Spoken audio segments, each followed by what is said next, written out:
Hey guys, welcome back to Ace Attorney Investigations. We are defending Maggie Bird with our lives. Just like I promised. As usual, I am here with Katie. Hello. And we have allergies. Let's go. Let's defend Maggie. Let's defend Gummy's girlfriend. And we're both confident in saying that now just because of the ending of Trials and Tribulations. So, you know. Gumshoe with dad bod. Yeah, oh, yeah, there's Katie and I have just been making each other awe like for the past few months. Just being like, imagine after they get married, Gumshoe just slowly gets a dad bod and it's like, oh, it's adorable. It's pretty obvious that Miss Bird snuck into your room using that master key. I mean, if Detective Gumshoe isn't the one who opened the door, that leaves only Miss Bird as our prime suspect. I'm not gonna lie, his pink shirt and the way his collar is popped actually reminds me of how some people in my high school dressed. Oh yeah, no, that's definitely like late aughties fashion. Mid to late aughties fashion. It screams douche. Oh, otherwise he would look really good with like the blazer and the polo. But no, he's a fuckhead. On top of which, she knows our good detective, doesn't she? Making it all the more probable that she was the one to fake the dying message. Maggie would never do that! Sir? No, Maggie, you would never do that. I know you, you would never do that. Imagine a Miles just being like, why is he getting so worked up? Miles, who earlier was like, didn't he start seeing someone? Just stop putting one and one together. In case he's trying to add 1 to 3. Yeah, 1 plus 1 equals, huh?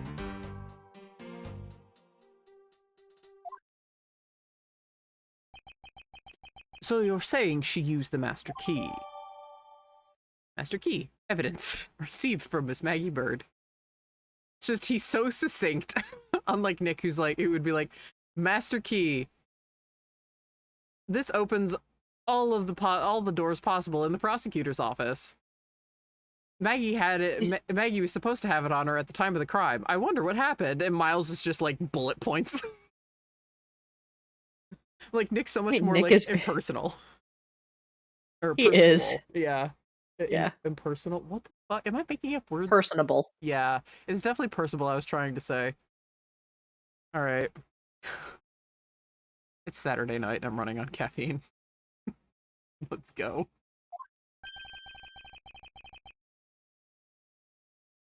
Incredibly incriminating evidence, wouldn't you say?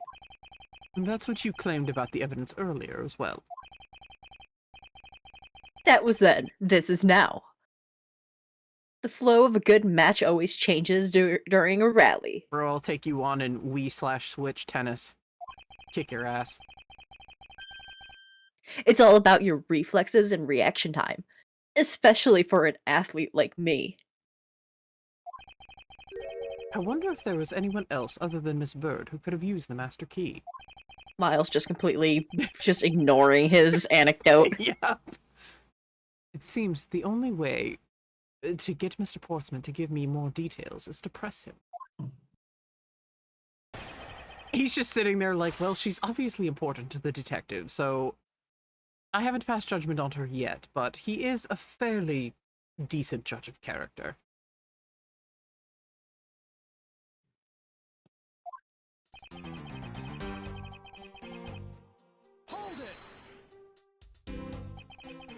Are you sure Miss Bird is the only member of security who could have used the master key? There's only one person on staff at this time of night, and tonight, she's it. Isn't that right, Miss Bird? That's, true, but... Look at that soulless creature on her t-shirt. Aww. I like that her feathers are on her jacket now. Mm-hmm. This is my favorite design of hers. She's so cute! But I wasn't able to use the Master Key at the time of the crime, sir! Wasn't able to. What's that supposed to mean? Yes, yes. Moving on. I hate to get sidetracked by something unrelated. What do you mean, unrelated? I want to hear what she has to say, pal! But you can't really trust her not to tell lies. Plus, I hate wasting time. Should I hear Miss Bird out? Yes. Not so fast. I, too, am interested in hearing what Miss Bird has to say. Didn't I just say it'd be a waste of time? We don't need to hear her lies. I'll be the judge of that. Miss Bird, if you please. I discovered that the Master Key was missing at around 1 AM, sir! What do you mean by missing? As in, it wasn't anywhere in the security booth, sir, and the killer must have stolen it. Mr. Portsman, I believe this to be an important piece of testimony, don't you? I can't believe that someone like you would be taken by such words. I'm not lying, sir! If that were the case, then I'd like to know why you have the Master Key now. I don't quite know. It just reappeared all of a sudden, sir. Ha, a likely story. And where's your proof that the key was stolen to begin with? I bet you just forgot where you put it and then found it again. I never lose things. I can practically guarantee that. With me, if something disappears, it's usually because someone stole it. Yeah, pal. Trust me, you don't want to test just how bad her luck is. Unfortunately, I can't deem this piece of testimony as conclusive. Glad you agree, Mr. Edgeworth. But... You still haven't established Maggie's motive for breaking into Mr. Edgeworth's office. Her motive? Didn't we establish that it was theft?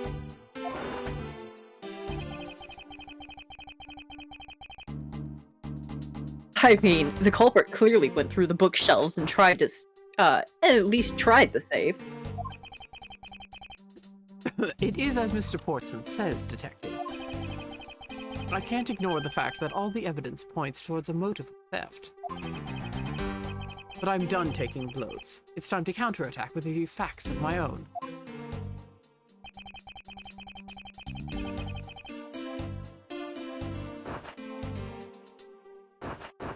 New piece of testimony. Her intent? From the messed up shelves and wiped out safe? I'd say thievery. I concur that the culprit's motive appears to have been thievery. However... Glad to hear the great Mr. Edgeworth is in agreement with little old me. However, with regard to the investigation of the bookshelves and safe... Hey, good thinking. Asking for my opinion on the matter. Would it be too much for you to allow me to complete a full sentence? Yeah.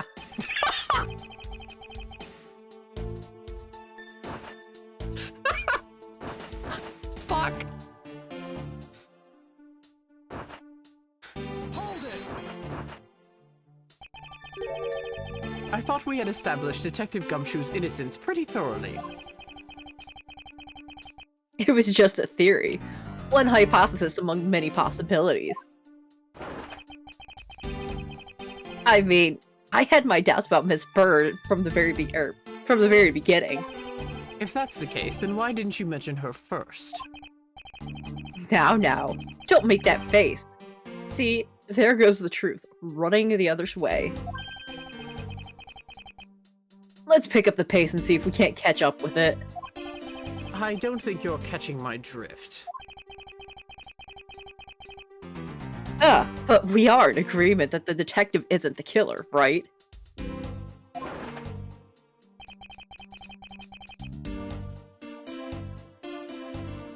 If so, then I hope you'll understand what I say.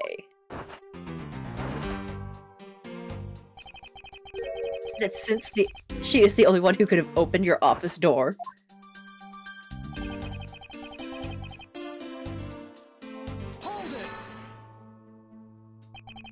Don't you think it's a bit early to be jumping to conclusions? Are you saying there's another way to open the door than with the master key? Chat says Portsman looks like an upside-down succulent.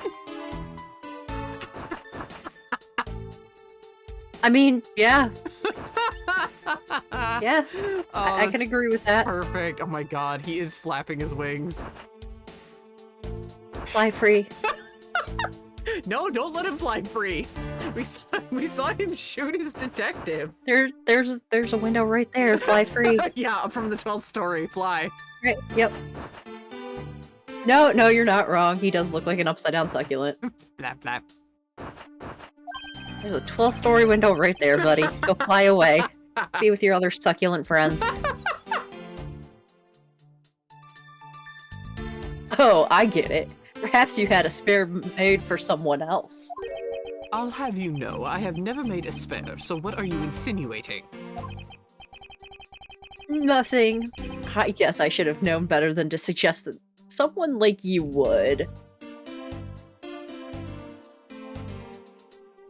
Was he taking a dig at Mr. Wright? Detective! I think he was, sir. What? Nothing, Mr. Edgeworth, sir. Mr. Wright defended Maggie twice, Mr. Edgeworth. So, yeah, she knows him.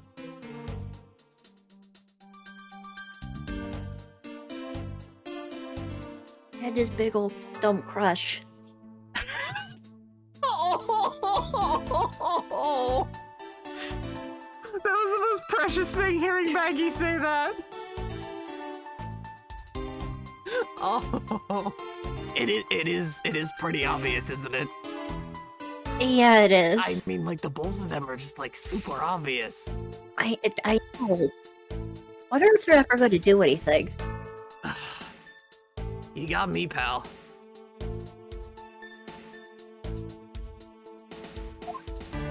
Both Portman and Miles are just staring at them. Yeah. They're just like, fucking excuse us, we're in the middle of a bitch fest here. Oh, I'm sorry. Are we interrupting your gossip session with our bitch fest? Yeah. With your accusal of murder? Is there anyone in this district who hasn't at least heard of Detective Gumshoe? Good point. He's practically a celebrity amongst us prosecutors.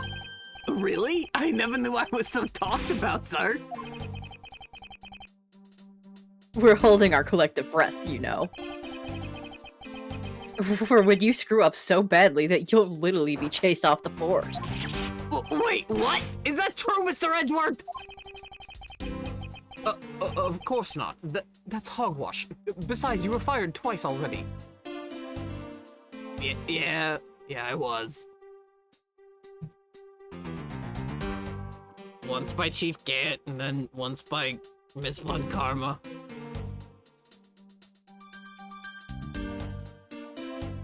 See? So, there is no betting pool. Oh, don't scare me like that. I almost had a heart attack there. I can't take the third time being the charm.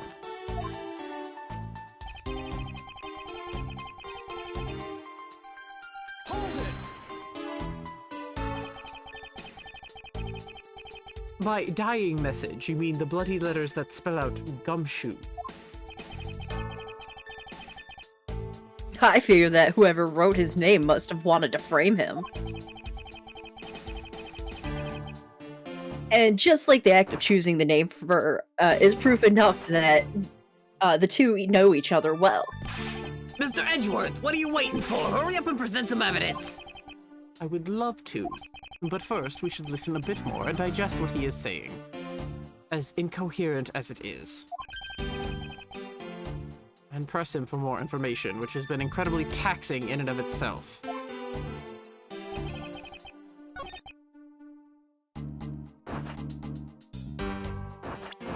So, yeah, that safe. About that safe. Only prosecutors know about them.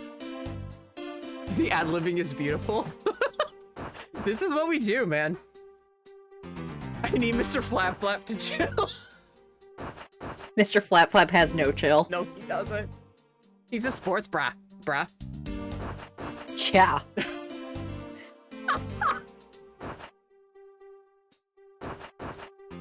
I am just like so amused that that amuses you. It's so funny.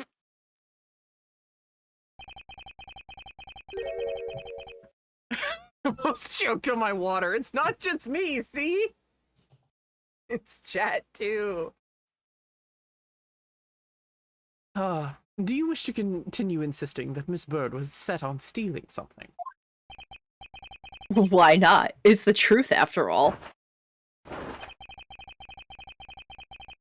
It was also by your logic that we came to this whole thievery conclusion anyway. That may be, but you must also be aware of the fact that the safe is a secret safe. The existence of which is only privy to prosecutors. I find it a little hard to believe that a hidden safe was a part of her cunning plan. But she could have found it by accident when she was turning everything else upside down. I highly doubt that. I'd say the culprit knew exactly what they were looking for. After all, only the bookshelf and the safe were targeted. Yeah, even I didn't know about that safe, pal. And that means there's no way Maggie could have known about it either. Then are you proposing? He is chewing on his metal. One It's made of detail. chocolate. Yum, yum, yum. Yeah, knowing Portsmouth, it would be made of chocolate. There's no real way he has a real gold medal. Maybe it's from high school. One detail I actually really like is that the sweat doesn't go past the band because it's a sweat band. Therefore, it's catching everything. I'm like, oh, you clever shits.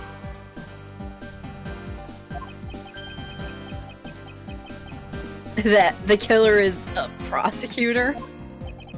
Interesting conclusion. That's definitely looking more and more probable.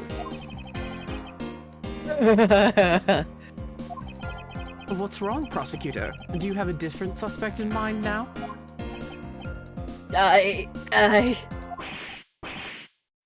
Curses! Why? What made you? What's with the angry face all of a sudden? It's all my fault. What do you mean? It's Jim.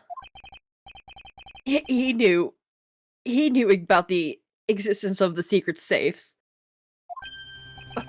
What did you just say? We were partners, like inseparable conjoined twins. He was the third person you called Jim. It's a name of affection. Only Jim is allowed to, stand with Jacques. Ugh. That's why I told him. I filled him in on the secret safes. Then that means... Yeah, I know. I had only just told him, too. Obviously. It was wrong of me to tell him. I'm putting it lightly, yes. I still can't quite believe it. But the thief who broke into your room was probably Jim. And now he's claiming that the victim was the thief? And you were simply trying to stop him, weren't you? Oh, Jim, why would you do this? Miss Maggie Bird. Excuse me?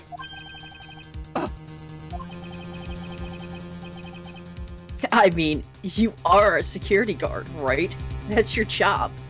Miles sounded a little more dramatic than I wanted him to, but allergies and maybe he's just aghast at at a fellow prosecutor fucking pinning something on an innocent person. Ugh. But killing is going a bit too far, even if it's your risky profession. What the? You're still accusing Maggie of the murder? Yes and no. I mean, she had stumbled upon Jim, who had probably drawn his gun. I get it. It was self-defense, wasn't it? No, I couldn't. I could never do something like that. Not even as a security guard, sir. Plus, even if he was the thief, he wouldn't have a key to this office. Which is precisely why you had to steal it, wouldn't you say? It was Jim who stole the master key.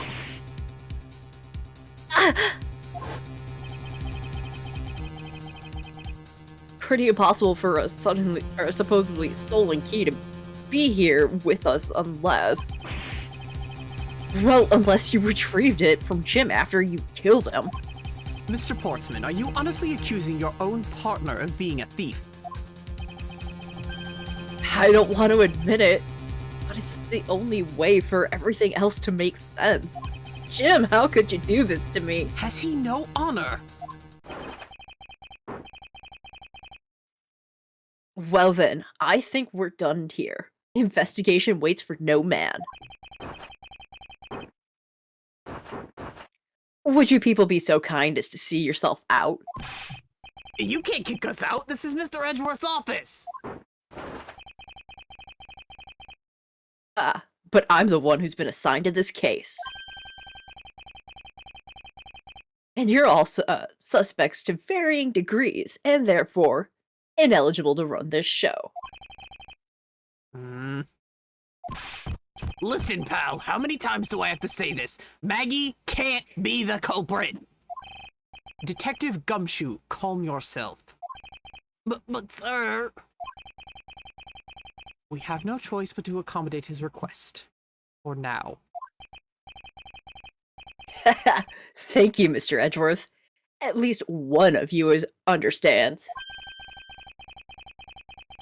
Now then, if you could remove yourself from my crime scene, I would be most grateful. Mark my words, Mr. Portsman. We will meet again.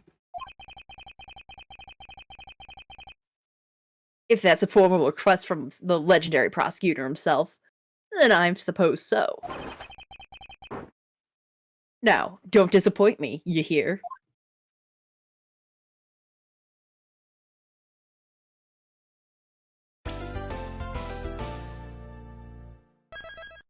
Yeah, they, this has autosaves.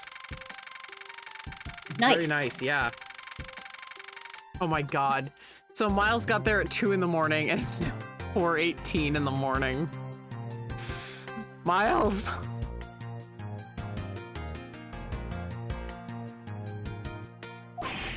What is it with that prosecutor? I can't believe how rude he was. It was unbelievable.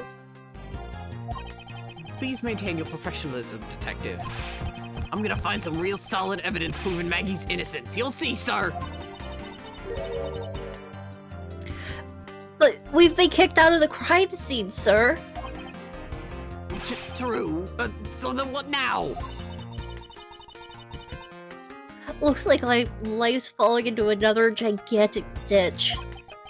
Do not despair, Miss Bird. We can overcome this as well. There are many other places and things we should be looking into anyway. Really, sir? For example, this hallway. The linchpin of his argument against Miss Bird is related to the Master Key. In that case, this hallway is the perfect place to look for more information regarding the mystery surrounding my door.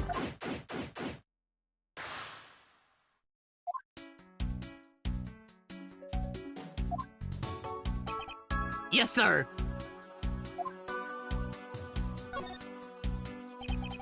Detective Gumshoe, you looked rather intrigued by something.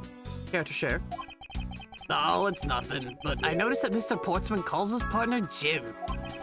and the detective in that Sunday night drama, All My Cops, is named Jim too. I bet one of them is a big fan of that show. You seem to know a little of something about it yourself. I take it you watch it too. Of course, the tight bond of friendship between prosecutor and detective is great, sir. But it's nothing compared to the super strong friendship we have. Friendship, detective? I think you're mistaking it with pity. How can you say that, sir? And after all we've been through, too. Miles, don't be a dick. Put a pin in that, though, actually. I agree, Miles. Don't be a dong. I agree, Miles, don't be a dong, but put a pin in that.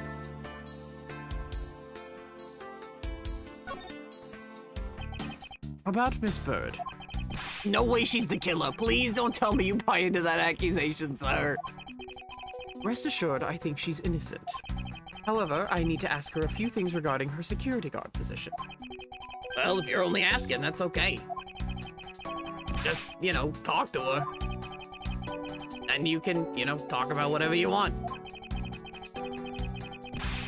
And when you need to ask her about evidence, all you have to do is show it to her. Just be careful. She's got bad luck and she's really working on fixing it.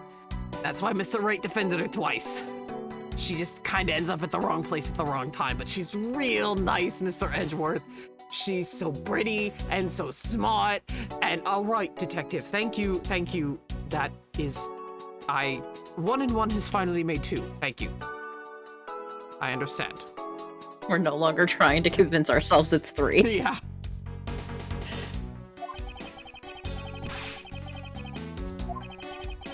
I recommend showing different people different things.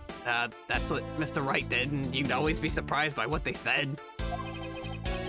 Thank you for the explanation, though I don't recall asking for one, or you bringing up Wright. Oh, just so you know, sir, you could show me evidence in the same way too, just like you did earlier. I do believe it's time to get down to business and ask some questions of Miss Bird. Ignore it again. It's all because he knows about the Blue Trapper Keeper. I know! You shouldn't have mentioned that fucking Blue Trapper Keeper.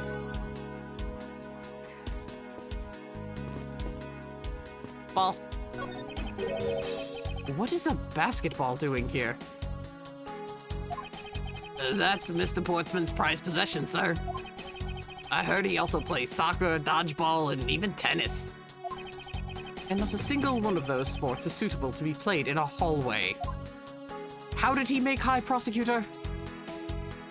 I should speak to the chief prosecutor about this. This is ridiculous. Oh, look who it is! Aww. I have immense fondness for him now. It took me like fucking 15 years, but like, there it is. I just had to remember what a bastard someone else brother is? Yeah, his brother is. We've already mentioned brother, so. Oh, have we? Yeah, his brother's a fucking piece of shit. This office. 1203. 1203. Hey Maggie, whose room is this again? It's Mr. Portsman's, sir. So he's my new neighbor, I see. I suppose he moved in while I was away overseas. Well, sir, you've been gone for like 2 years. What is a basketball hoop doing here? Hey, didn't this used to be just outside next to the building a long time ago? So when and why was it moved indoors? I don't remember exactly, but I saw one of the officers drag it up here recently. Drag it? I heard that it wouldn't fit in the elevator, so the poor guy had to bring it himself. All the way up to the 12th floor? I walked 12 flights of stairs, but that's by choice. Can I talk to you? Sir? Yes. Is everything all right? Yes, sir. If you must know, I weighed myself this morning. I'm finally at 154 pounds. Congratulations, but I was asking about this hallway and this room. Oh, everything's okay, sir. A word of advice. Stay focused or you may start to lose even more weight. I haven't lost any weight, sir. It looks like you're in quite the pinch, Mr. Edgeworth. My god, Payne's voice comes back to me way too easily too. What the fuck? To be Look, sure. you did his objection once, and that was just fucking a sealed deal. I was like, no.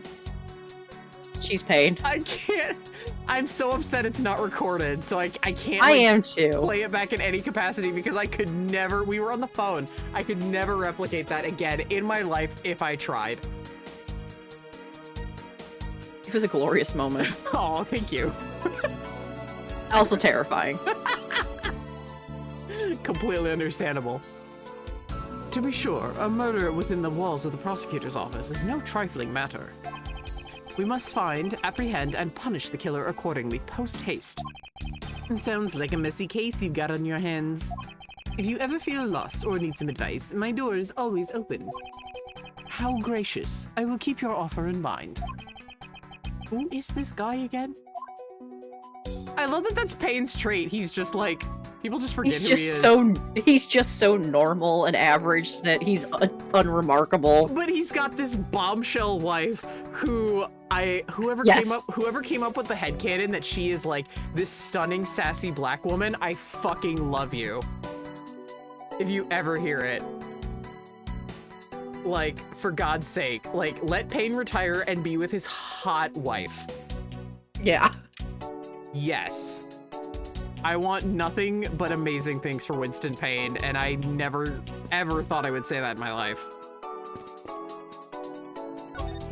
Him and his wife and his daughter. Yeah, that's right, he does canonically have a daughter. Yeah. Aww. I won't rest until I've inspected every suspicious-looking nook and cranny. I actually said it correctly this time. You For did. the first time. A well-crafted, high-quality sofa for visitors. The stitching is excellent. Talk about a luxury waiting area. These babies are just great for napping, you know.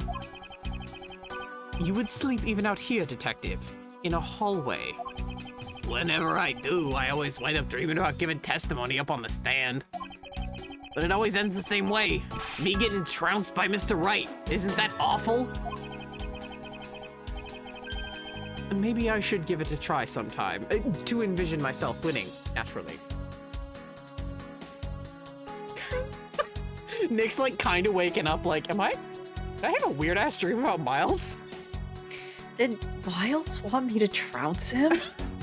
The fuck? I'm going back to bed. Yeah, he wakes up briefly like, what? No.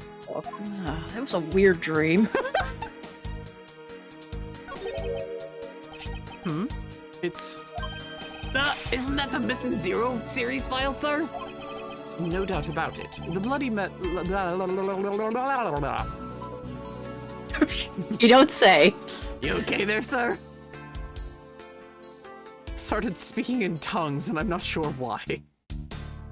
No doubt about it, the bloody letters mark it clear as day. There seem to be a few pages missing. Our thief took only what was necessary and left the rest behind. So what are these Zero files about, sir? I guess they've got something worth stealing in them, huh? Not particularly, it's just a collection of court case files. However, the cases within these files are not mine. Huh? They belong to the high prosecutor that used to occupy my current office. I have my reasons, but let's just say I was charged with keeping them as they were. Then that means the thief must have also wanted the file for a specific reason, right? It would seem so. Only the pages related to that case from 10 years ago are missing. Wonder why anyone would care about such an old case. We know whose office it is. Yeah, it hurts me. It hurts me so badly. Just gonna hang a giant lampshade on that. Like... adjust it.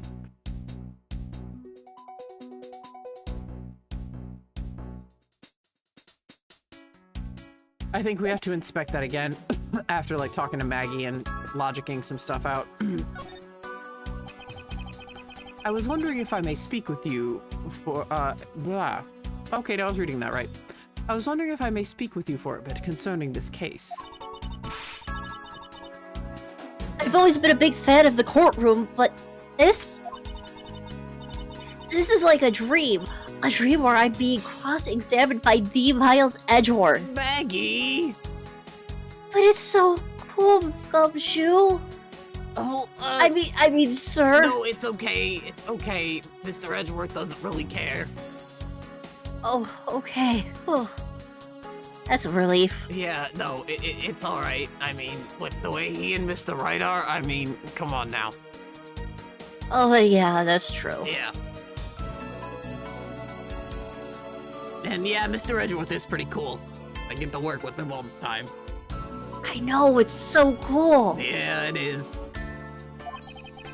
I can't let this chance pass me by. I must remember to ask her about the Master Key. Oh, fuck. Oh, I'm sorry about the ads.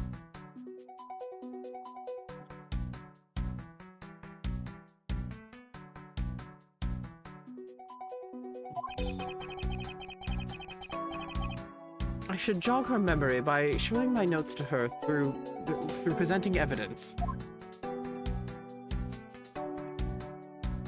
Oh, she's starstruck. She gets to be interviewed by one, a really prevalent prosecutor, like a very high-standing prosecutor, and two, her boyfriend's boss. Mm-hmm. Have you ever met the victim before? Well, I've seen him a couple of times before I had to go to Mr. Portsman's office. Mr. Faith was always playing basketball with Mr. Portsman, sir. That sounds like fun. Just once I'd have loved to play with them.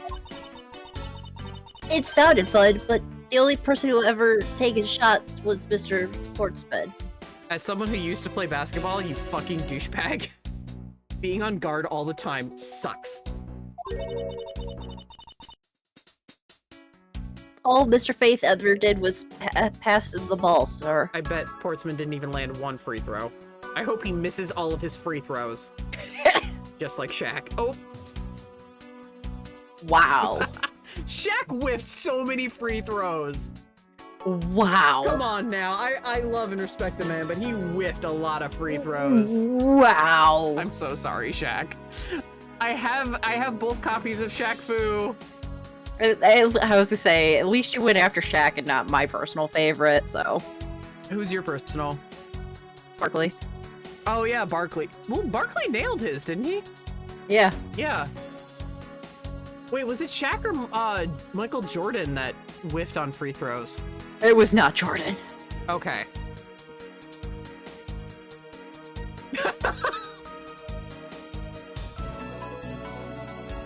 The crying Nick. Yeah, about my emotes, the others are still under Twitch pending. I was reading up on that. Some just automatically get passed, some have to be reviewed. So yeah, I'm sorry about that. There should be 5 for everybody in tier 1. But there are only 3 right now. They're being uploaded. I'm sorry. One is a Pearly. So I'm very upset that one's being reviewed. Yeah, Twitch reviews literally every emote you ever submit. It's okay, it happens. Some people have had their emotes on review for like months. On second thought, I don't think I'd have fit in at all that well with them.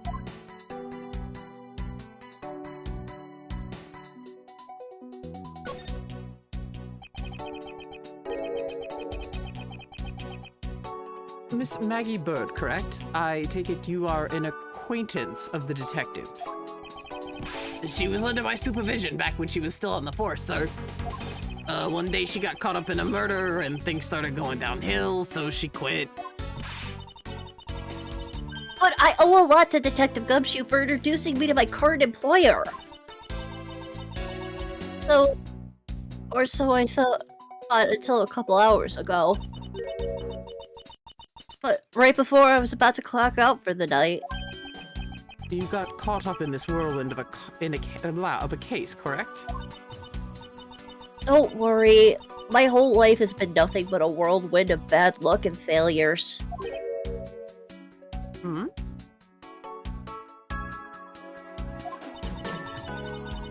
Since I was 6 months old, when I fell out of a ninth floor of my apartment building, Maggie, no! I've been hit by all sorts of vehicles and gotten sick from all sorts of food.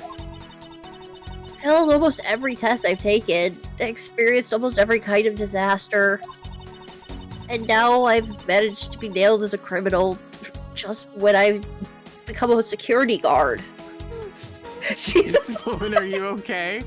This is how Maggie is. She was Nick's defendant twice. Once in the second game and once in the third. She is the sweetest bean.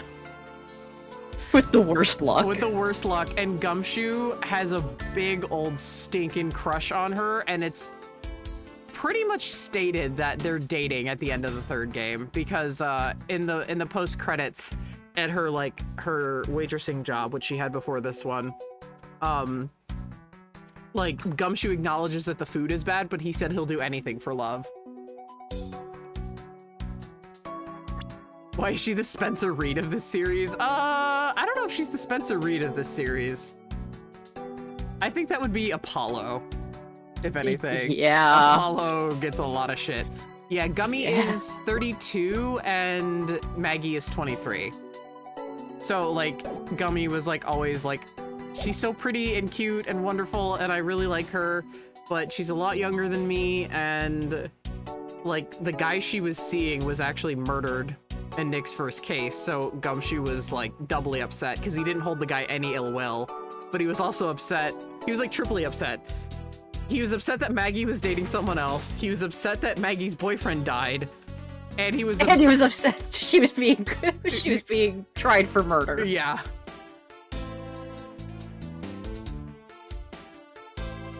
I find at least he's respectful. Yeah, I find no problems with age gap romances.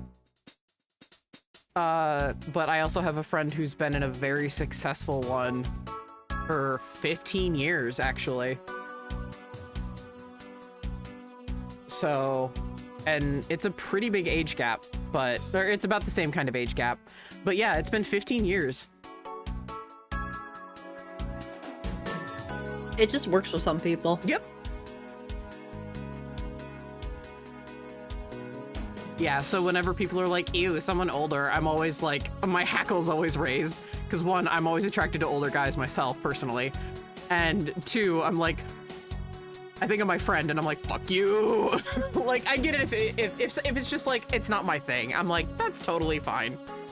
If someone's like, it's not my thing, but I respect you and your beliefs and your friend. But if someone's like, ew, gross. And then I'm like, you're gross. Shut up.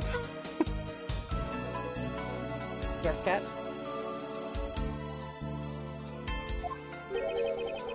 That's a lot to go through in one lifetime. I know! And just when I thought I'd finally found my happiness,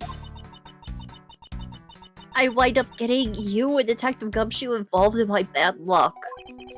You don't need to worry about me, Miss Bird. Nor do you need to worry about yourself. I will solve this case and prove your innocence. All I ask in return is for your cooperation. Yes, sir, Mr. Edgeworth. You can count on me. I'll do all I can to help. God, she's so fucking cute. Look at my badge, Maggie. That's the prosecutor's badge, isn't it? It proves that you're really a prosecutor. Interesting. Despite all appearances, she seems to know more than Gumshoe. With that badge, even I could be a professional prosecutor. Maggie, no! You were in the case with the fraudulent badge, no! Sir, may I try that on just for a little bit? I don't think that would be a very good idea, do you? I guess not. On second thought, they're actually on the same level. They are made for each other, aren't they? Match made in heaven. Yeah, they are. Maggie, no! I'm just a lowly security guard, so I'm not sure what I should do other than to guard it. She and Gumshoe even have similar dialogue. Oh god, they're so cute. I'm dying. Oh, it's like talking to another Gumshoe.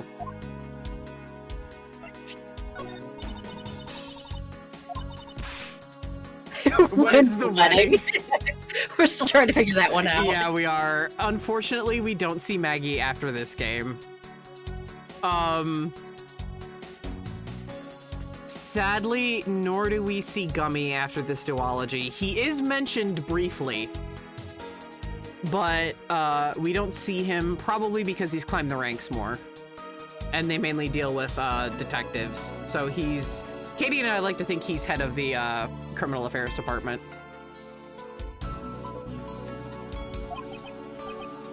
If not, working with another character at a private investigator office. Yes.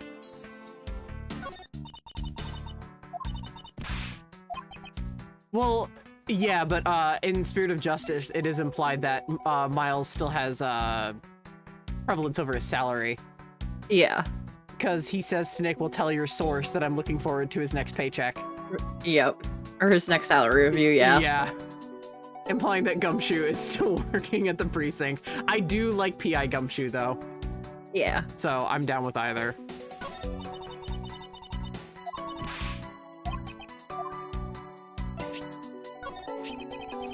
So when did you discover that the Master Key was missing?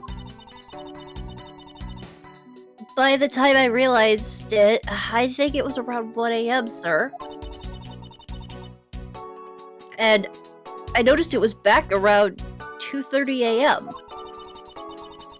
It was just sitting there on the ledge where the security room reception window is. But I'm sure that between those two times, it was not just gone, but stolen, sir. Master Key was stolen. This key was missing from approximately 1 a.m. until 2:30 a.m. Why is such an important key stored in such an insecure place? It's not like that, sir. We always keep the key farther inside the room, away from the window. Always, you say. Except for this time, correct? Well, I admit I was a bit careless, but I had my reasons.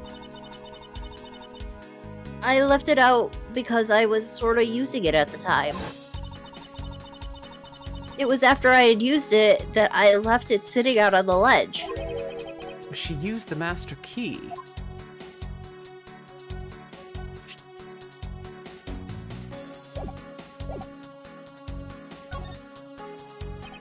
What did you mean by that? You said you used the Master Key. Oh, I had used it to open the door for the prosecutor who had forgotten his key. Oh, she's... Oh, her little salute! I mean, it's my job as a security guard, right? Ah! What is it? That's right. I just remembered. The prosecutor who forgot his key. It was Mr. Portsman, sir. What? Please tell me more, Miss Bird. Quickly. It was around 12 a.m. Mr. Portsman had forgotten his office key, so he came down to security, sir. And that's when you loaned the Master Key to him. No way! It's against regulation to loan the Master Key out to anyone. I walked with Mr. Portsman to his office and we opened the door for him personally, sir. I see. And then, what happened after that? Well, he called me up to come close up his office as he left for as he was leaving to go home. It was around 1:30 a.m., I think. So, in summary, for the sake of one forgetful prosecutor, you used the Master Key twice tonight. This key was used to unlock and lock Portsman's office at 12 a.m. and 1:30 a.m. Talk about suspicious. I doubt you could say that you've never left your keys at home, Detective. I think this calls for a thorough examination of Mr. Portsman's door. Thank you, Miss Bird. Oh, not a problem, sir. Isn't he so cool? Yeah, he's really cool. I told you. Once he gets you cleared, I'll take you out for breakfast, okay, Maggie? Okay. I'm holding you to that, Mr. Never mind. Just Gumshoe's fine, Maggie. It's okay. Okay. Just not in front of Portsman, because he sucks. Got it. Oh, God. Precious, I know! I won't rest until I've inspected every suspicious-looking nook and cranny. Room 1203. I take it that this is Mr. Portsman's office. Yeah, you can't mistake it because of the basketball hoop, sir.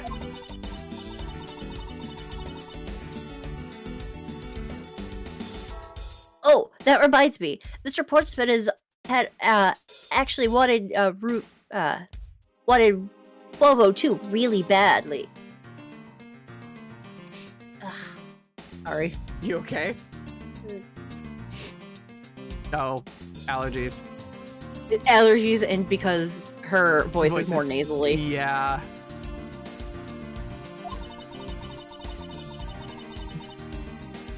But since you were already occupying it, Mr. Edgeworth, we had to put him next door, sir.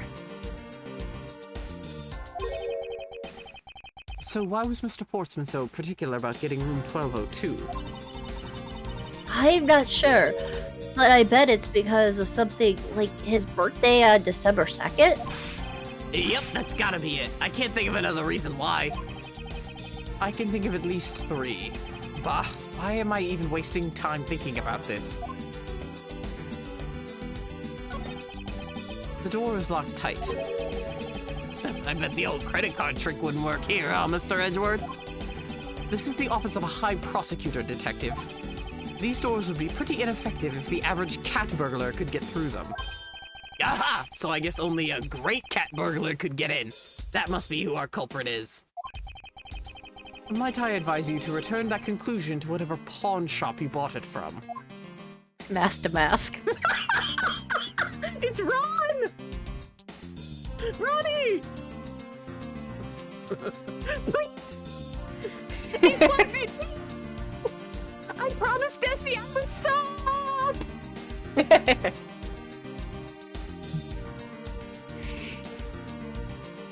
I also didn't leave a calling card!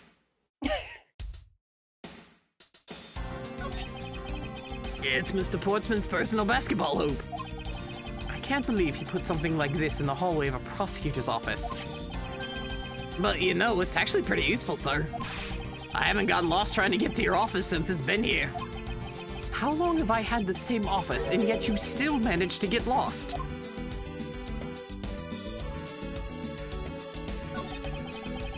A minimalist yet classy door made of top-quality wood. It's kind of majestic, too. Fits in really well with the ambience of the prosecutor's offices. Even Mr. Portsman seems dignified just because he works behind one of these. Nonsense. A man doesn't become more or less dignified because of where he works. Well, he still seems more dignified than Mr. Payne.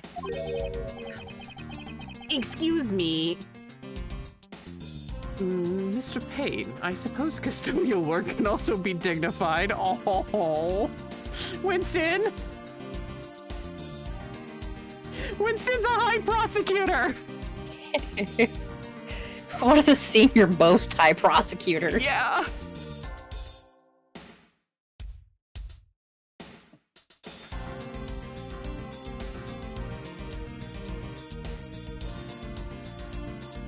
Also, I think something Maggie said actually fucked with me, and I'm like, wait a minute, logic. The Master Key was stolen at 1 a.m., but Maggie said that she used it at 12 and 1:30. But if it was missing, how could she have used it?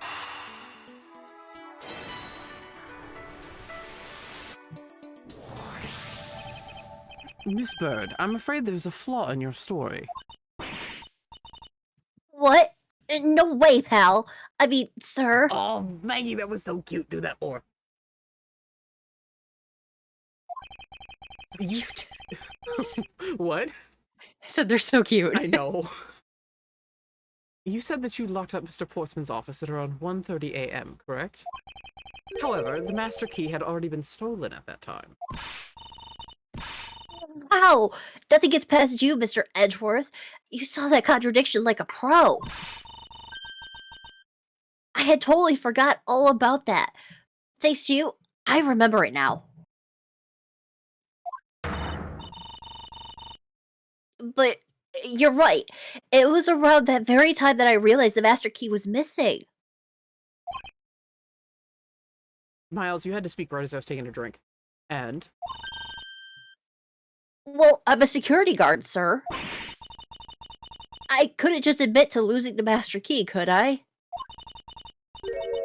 So I pretended to lock up his room, sir. You pretended? Yeah, I used my house key and made it look like I was locking up, sir. So in actuality, you never did relock the door then? Well, I thought that maybe I could go lock it after I found the key. Come to think of it, I guess the door still hasn't been locked properly. Mr. Portsman, office data jotted down in the organizer.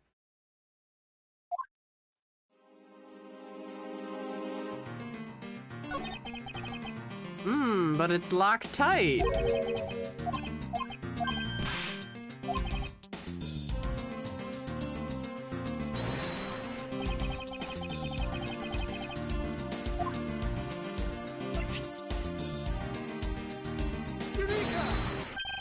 There's a contradiction here between reality and the evidence. If what Miss Bird has said is true, then why is this door locked tight? Huh? You know, you're right. Miss Bird, are you sure that you didn't relock this door? I'm certain of it, sir. And I don't think Mr. Portsman noticed himself that I had it. Which means, what, sir? It either means that he actually does have the key to his office, or that the door Miss Bird opened wasn't this one at all, but a completely different one. She opened a different door? But how can you prove that? There's an easy way to find out. All we need to do is, we need to examine these.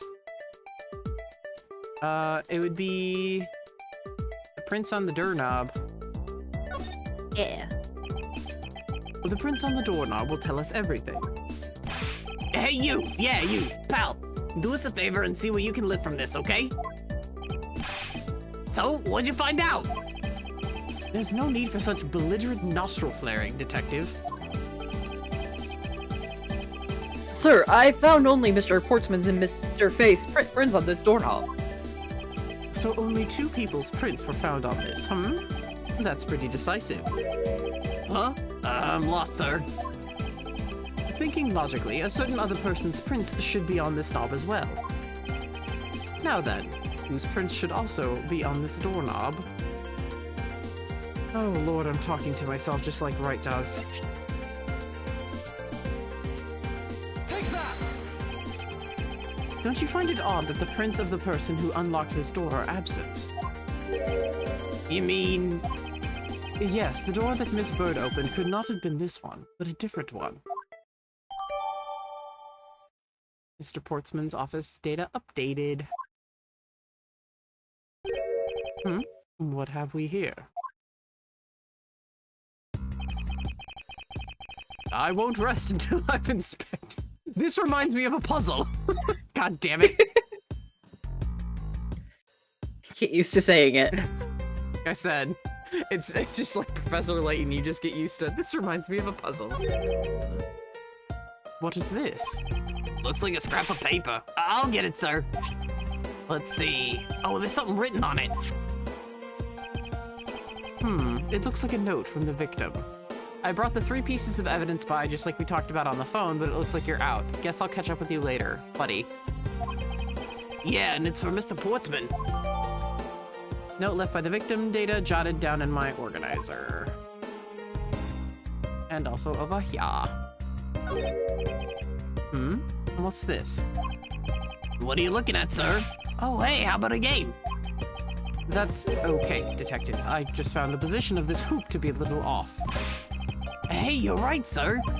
I guess it shifted when someone made a seriously sweet slam dunk. The positioning of the hoop is definitely unnatural. I'd better take note of this. Basketball hoop data jotted down in the organizer. I think that's everything.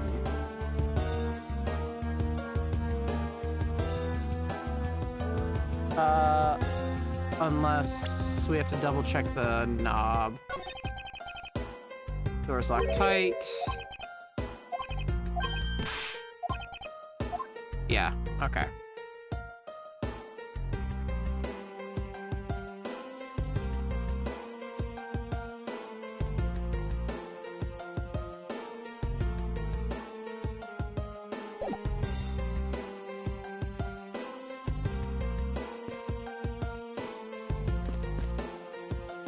Let's see. Okay.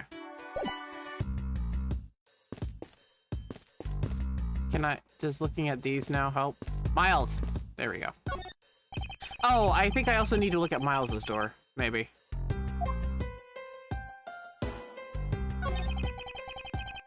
It's the stolen file, but what's it doing under here? Yeah, and why would you steal something and then leave it behind? It looks like our thief took only what was needed. Okay, so we already... Yeah, so what are these zero files anyway? Didn't I just explain that a few minutes ago? Thank you, Miles. I guess they've got something worth stealing in them, huh? Yep. They're 10 years old. They used to belong to the high prosecutor who had his office. Okay, nope. There we go.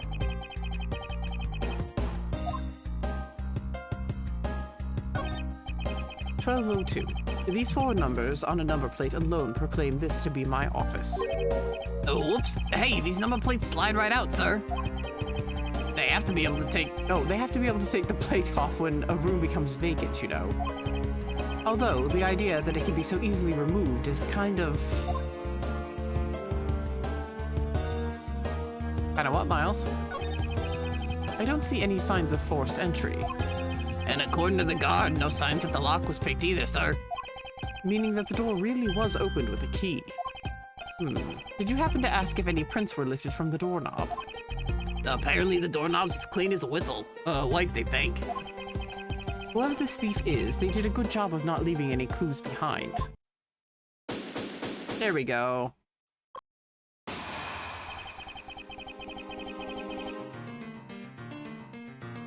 Yep, and yeah, we're close to the end actually, so perfect. We've just got like another run. Yeah. Poking around in this hallway has actually paid off quite handsomely. Huh? How so, sir? In a variety of different ways.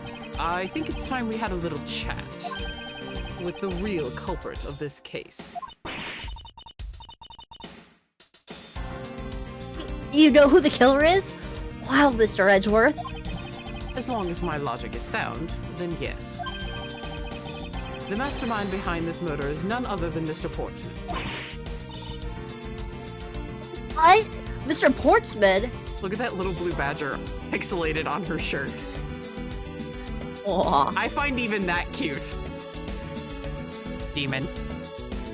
The blue badger's adorable. Oh my god, everyone's gonna find out why I have such a deep-seated fear of the blue badger because it's from this game.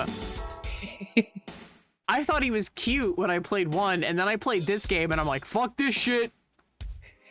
The blue badger's adorable. Fuck this shit, I'm out. What the hell is that wriggling piece of plywood? A Miles quote that lives in my head rent-free. I knew it. That's exactly what my logic senses were telling me too. I suspected it was him from the instant he accused Maggie of being the killer, sir. That is anything but logical. Lady and gentlemen, prepare yourselves. Come what may, it's time to knock on truth's door. He pretends he's really classy, but sometimes it comes off as kind of nerdy. That seems very theatrical. Yeah, but the funny thing is, he was always a prosecutor. I think Mr. Wright mentioned something about being a theater major, though, at one point. Really? I think so. I mean, that would make sense. He was singing show tunes sometimes. What? Really? Yeah. I cannot imagine Mr. Wright singing show tunes. When did you hear that? When he was just, like, going through some files. On one of your cases? Yeah. Well, we were just in the lobby just going over some stuff. He was just quietly singing to himself. Huh. Was Maya there too? His assistant? The one with the purple robes. I think she had just come back, yeah. Or was that the other time? I don't remember. I've been in court too many times. Oh, it's okay, Maggie. You're not in court now, and Mr. Edgeworth's gonna clear your name. Oh, thank God. Poor Maggie. 5:12 a.m. They spent an hour in that hallway. Oh my god, all of you go to sleep.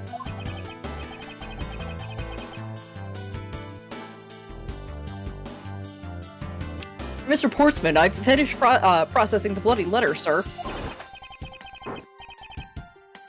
All right, let me take a gander at it. Pass it here.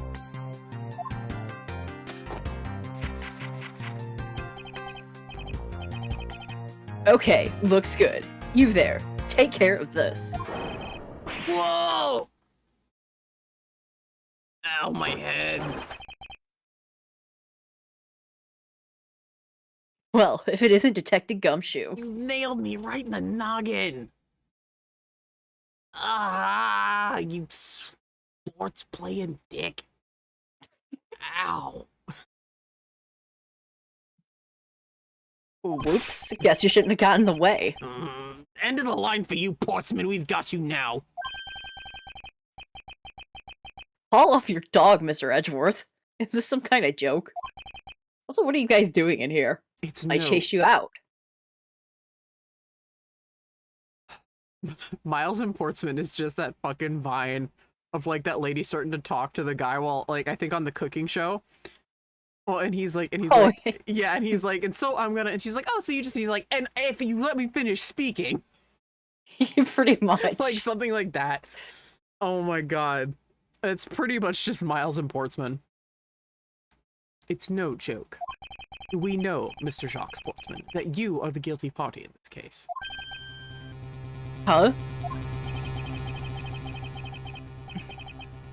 You must be pretty upset getting chased out of your own room. I'd be mad too.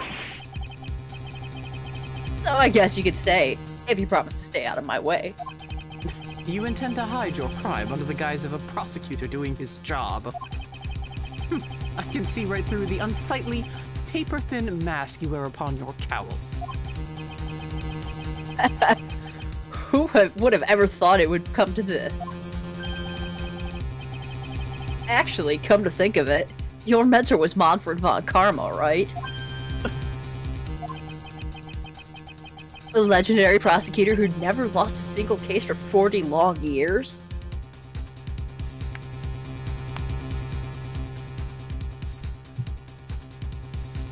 Can y'all hear that? Me cracking my knuckles. I was gonna say, is that the sound of Miles' temper starting to boil over? No, that's the sound of my temper starting to boil over. Motherfuckers. Nick's waking up being like, someone's talking about Manfred von Karma? What the fuck? Someone's- This is a weird dream. Someone's talking shit about Miles. I hate this dream. Yeah, pretty much. This is a nightmare.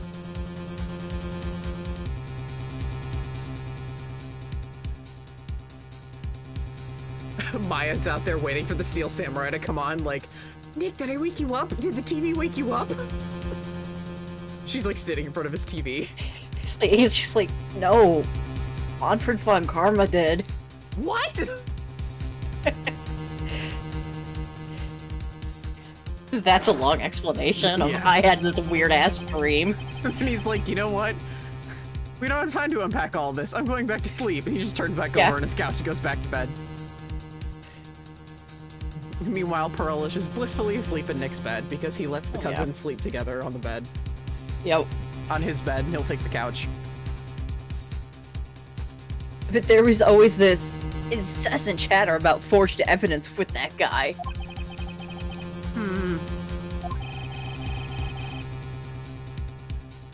Really teaches me that I've got to stay on the lookout for false accusations, you know. I wonder how long he would last against Francisca. 2 seconds. You're being very gracious. Well, 1 second would be taking out the whip. Ah, fair. And the other would be cracking it. Yep. And then you'd be dead. Are you done trying to play mind games with me? Because they won't work. The only thing you should be using that mouth of yours for now is explaining yourself. Although that too will only dig your hole deeper. Either way, your game is up. Well, aren't you full of aren't we full of ourselves? Even though you haven't yet to prove anything. One of us is full of ourselves, yes.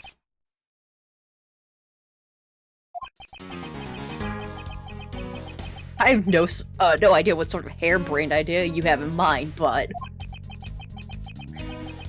there's a mountain of evidence that points away from me being the culprit. Besides, how, may I ask, do you propose I unlocked your door and got in here? Look, I feel bad doing this to you, but I got work to do. So, we're done here. Oh, the way you just said that. We're done here. I'm just like, oh, you piece of shit. Sorry, but we are not quite finished yet. Oh dear. I didn't think I delivered it that well, but alright. You did. I mean, that's just like his characterization because he's just like the first villain, so it's just like douche. Character trait, douche. Boy, you're stubborn. I suppose you basing your accusations on something. I think you're the one that's blazed up, Portsman. I'll show you what I'm basing my accusation on, with evidence.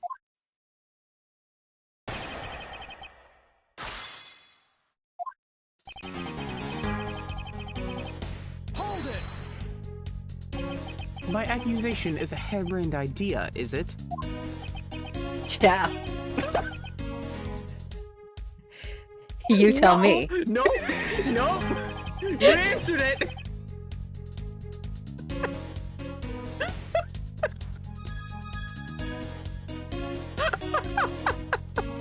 I don't like how that's just a fucking answer and I don't have to read shit. Yep! I mean, it pretty much is. It's just the answer.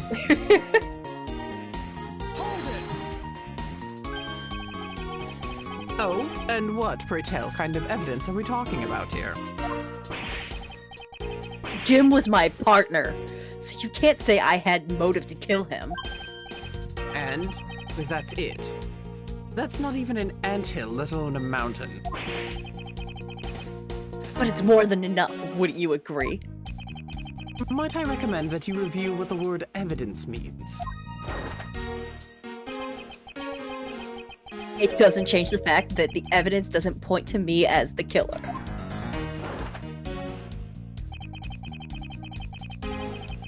I do love that these games are essentially Miles getting in bitch slap fights with everybody. Except for the flashback case, in which you are somebody else getting in, like, a fucking, like, medieval level clash with somebody. Yeah. Might I suggest he get a dictionary? Who, Jacques? Or Jacques? You don't pronounce the S. Damn it. No, you don't. Hold it! Yeah, Portsman. Yeah, his name is Jacques Portsman. So Jack Sportsman. Still Ace Attorney. Still got the punny names. Unfortunately, I believe I have already shown how earlier. Your speculation means nothing, as I still insist that I could not have gained access to your room. What should I do now? Should I raise an objection?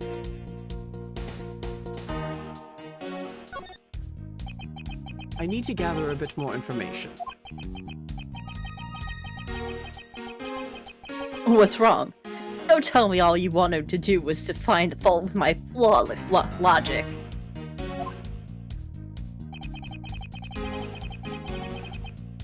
Hold it! I don't think so. The names are part of the charm. That's like the really charming part, is that most of them are, I know! So you just rolled your eyes in like the most affectionate way. Bruh, the Capcom localization team for this deserves like...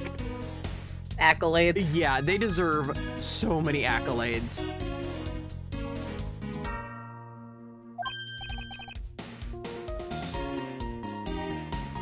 Oh, and why's that? Because there is a flaw in your reasoning. Are you calling me a liar?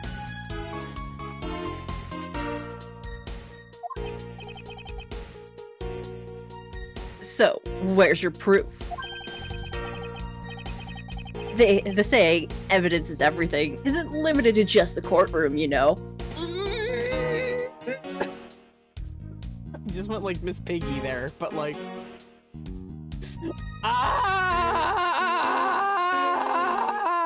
You'll understand in the future. Upside down Venus flytrap. You'll hear you upside down Venus flytrap. Fantastic. Oh, thank you, chat. Oh my god. For that, I will just straight up tell anyone screaming. Again, I said Apollo Justice came out before but this takes place before Apollo Justice. That's one of the reasons, that's something you would only understand from playing Apollo Justice, and oh my god. Is it okay to say I'm triggered because you saw my visceral reaction, Katie?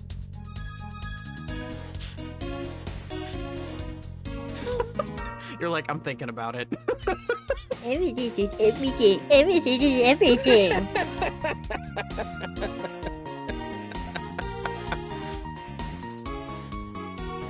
Oh, man. Do I need to get the emotional support animal for your war flashbacks? No, because the person who says it is someone I like and Katie cannot fucking stand, and it's great. Maybe some brass knuckles and we'll be good. No. No. What happens? Pummel him. What happens in canon is even better. Yeah.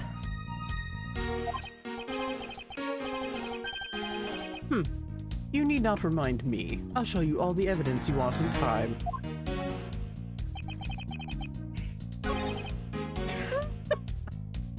Katie's conspiring with chat. Okay, so for real. Teal. That's the color. I would say red to hide the blood. Yeah, but ooh, brownish red. Oh, yeah. Okay, so now we raise an objection.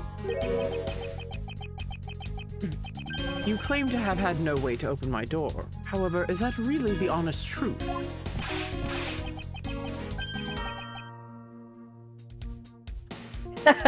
All right, I'll humor you. Go ahead, shoot. Was that a sports oh, very well then. I propose that you used this to open my door. Take that! I believe you were able to open my office door. With the master key, no less. Objection! Wait. Hold on for a sec. I never laid a finger on that key, as you already know. Precisely. You were able to open my door without lifting a single finger. Well, maybe you did, but only to direct. That's right. You used your finger to direct this person to open my door with the key. Take that! You had asked Miss Bird to open your own office door for you, yes? Yeah, I kind of forgot my key at home. Happens a bit too often for my taste, you know. But the room you had Miss Bird open at that time was not your own, was it? What? You have quite the imagination. Why don't we ask the girl herself whose door she had opened, shall we? I'm certain it was Mr. Portsman's door, sir. I checked the number plate on him to make sure I was opening the right door, sir. See, Miss Bird backs up my story. Yet, what if you had misled her to fool her into thinking what you wanted? How do you suppose I did that? By switching the number plates on our doors, for example. That's right, they slide out pretty easily. Furthermore, you then used one other thing to give a very strong impression. That the door she was opening was yours and not, in fact, mine. What was it that Mr. Portsman used to make Miss Bird think that it was his room? Oh, thank you, Thank Big you. Brother D. Thank you so much. Oh, no, chat, you guys are so nice.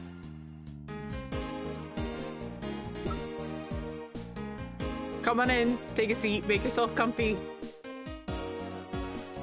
Take that! What? The basketball hoop, sir? It's quite the peculiar fixture in any hallway, let alone a hallway in this building. Which is why it left an unusually strong impression on you. It's an object perfectly suited to sit just outside the office of a peculiar prosecutor.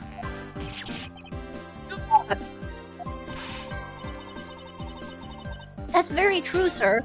Because there was a basketball hoop sitting there. I thought the door I was opening had to be Mr. Portsman's. There are signs that the hoop has been moved. To sit it in front of my office, to be sure. I see. So that's how you threw suspicion on. That's how you throw suspicion on people. Thanks for the tip. But I think your conjecture is just a little off the racetrack.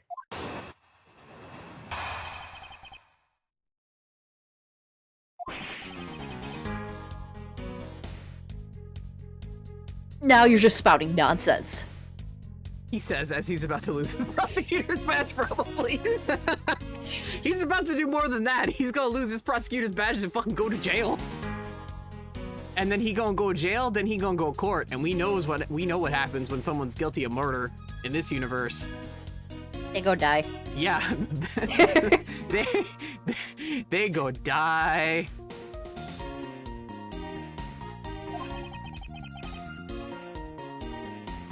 I had the girl open the door to I had the girl open my office door. After that, I was in my room the entire time. You don't have a single reason to suspect me. Oh, thank you for the follow, Big Brother D. Really appreciate that, man. So he intends to claim his innocence to the end, does he?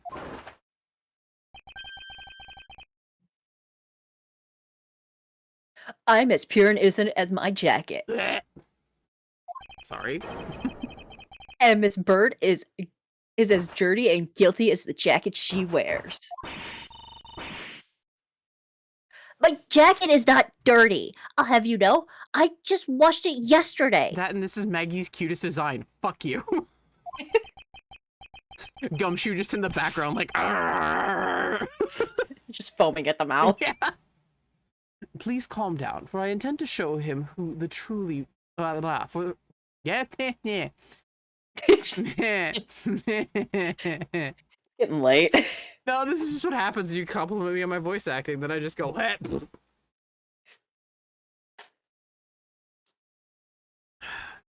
Okay. Just took a sip. Let's go. Please calm down, for I intend to show who is the one truly covered in slime here. As long as I can nail it on, like, the really emotional parts, it's all good. I am crying, giggling, thinking of Edgeworth making, oh, honey, you in for treats. You in for fucking treats. Miles is the master of stupid noises. You are in for snackies. Hold it! Wonderful. Nonsense, you say?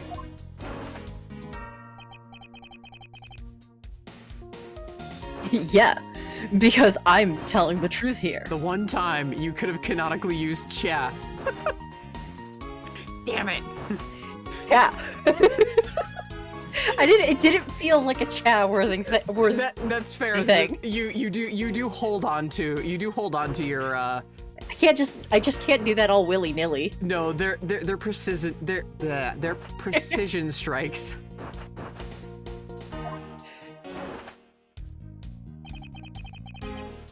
Hold it!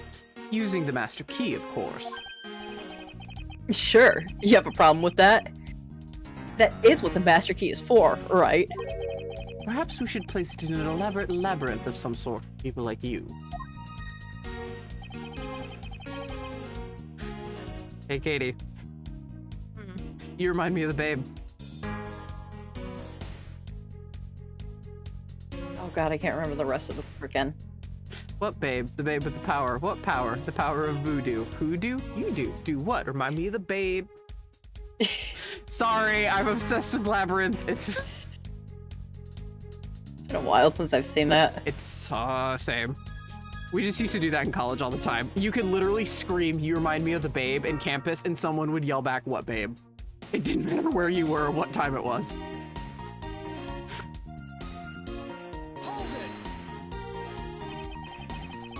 And what were you doing in your office? I was doing my usual training regimen. A training regiment. Were you going through your law books from start to finish? Mainly batting practice and some weights. Oh, and I jog when I get the chance. Of course. Wow, you must be the buffest prosecutor we have. With the weakest legal muscles, it would seem. I was doing my usual workouts, so...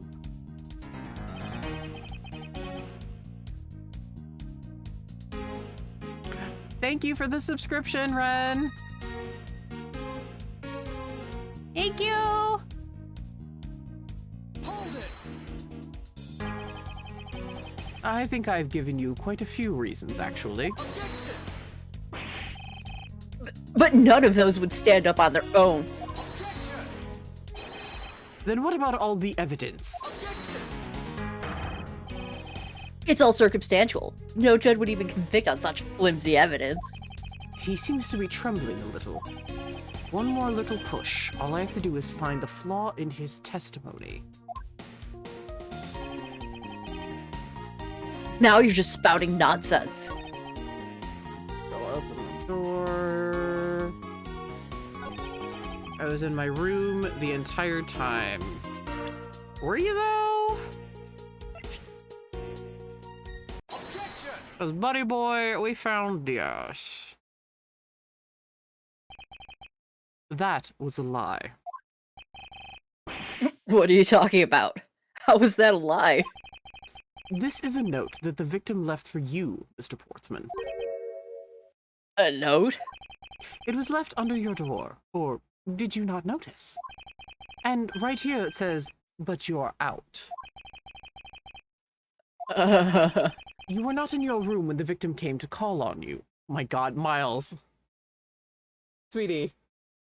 Miles. Honey, I just want to take his face in my hands and just be like, "Darling, you fucking nerd!" When he says call on you, I don't think of, modern day someone, trying to summon another person. I think of No. just calling upon a courtesan. I think of like Victorian calling, like, oh, like so and so is calling upon you, madam, for a walk around Hyde Park in London, like. Your mind is much more innocent than mine. Well, just given how Miles acts, I mean, he fits with the yeah, well, yeah, you can blame his mentor for the flounces. Manfred wore a cravat as well. Miles just wears it better. Manfred wore a cravat with a fucking ostentatious ass jewel and frilled sleeves and shit. Asshole.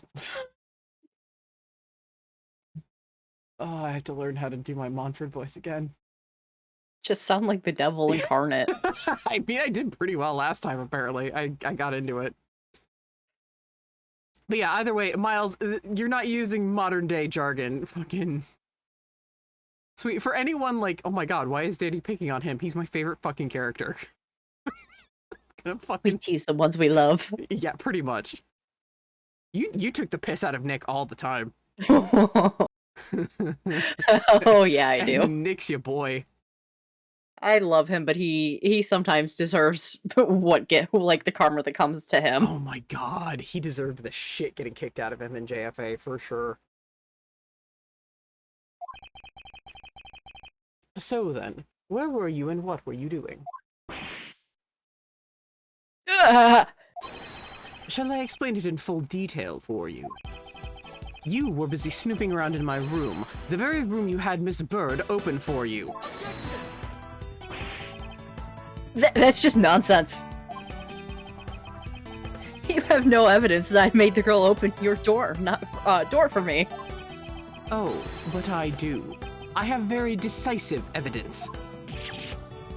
No way. This is proof positive that you had Miss Bird open the door for you. Take that! I had your door dusted for prints. My door? What for? Come on, I bet you didn't find anything. You sure are good at wasting time. You're right, I didn't find anything. And definitely not Miss Bird's fingerprints. Her prints? What do they have to do with anything? Let's put it this way, if she really was the one who opened your door, then her print should naturally be on the doorknob she touched. Further, all of the prints on my office door's knob have been wiped clean off. I can only assume it's because Miss Bird's fingerprints were on it. Don't you think it's time you gave up your charade? Thank you for saying charade instead of charade. Hell yeah. We know you stole into my office with the intent of stealing something from me. And Detective Faith found you out. Possibly because he heard sounds coming from a room whose occupant was on leave. Mr. Portsman, you killed Mr. Faith to silence him. And I had the misfortune to return when I did. You had to threaten me as you escaped. As I said when you had the gun to my back, no one gets away with committing murder in my office.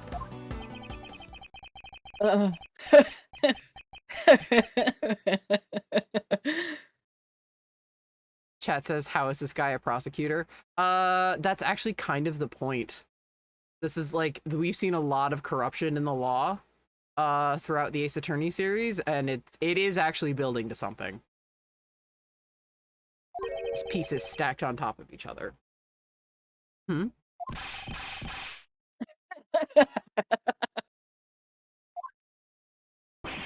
And just what's so funny, pal?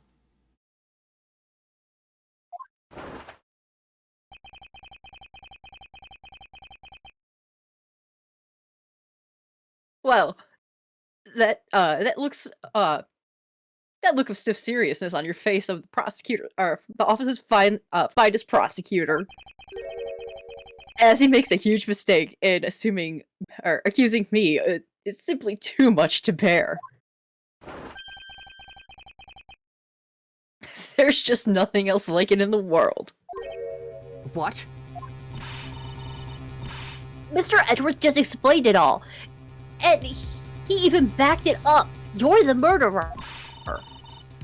Stop trying to be slippery and just admit the crime already.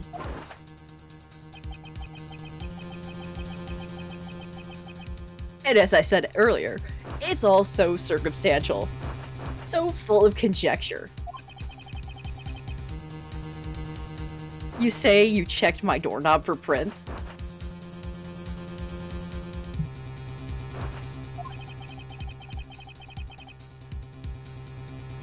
Well, I can readily confess that I had wiped down that knob down as well.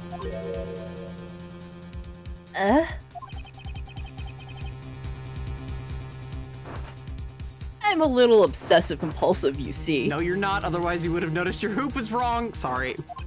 Psychology. Shut up. Sorry.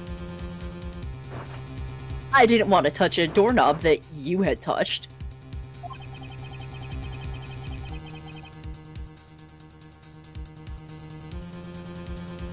Which is why I wiped the knob down as soon as I could after you opened the door. After that, it makes perfect sense that only Jim and my own prints would be on there. You made that up just now, didn't you? Furthermore, as for the note Jim left me, do you know exactly when that was? For all we know, he could have left the note before I arrived at the office. Like, early evening, for example. Are you saying you failed to notice a note in your doorway? Chyeah. Nope, we're moving on!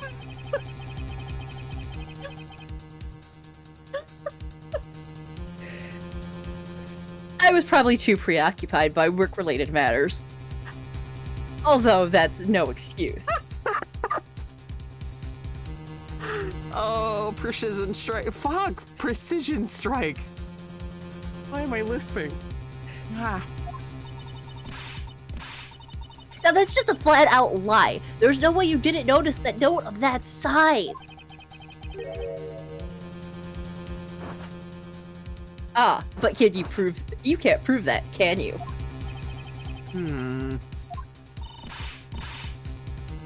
Say something, Mr. Edgeworth. Get me up here, sir. Watson makes a good point. Can't prove that he simply didn't overlook it. Besides, I have an airtight alibi. Airtight, you say? I only realized I had one just now when we were talking. I guess it would have been better for all of us if I had told you sooner.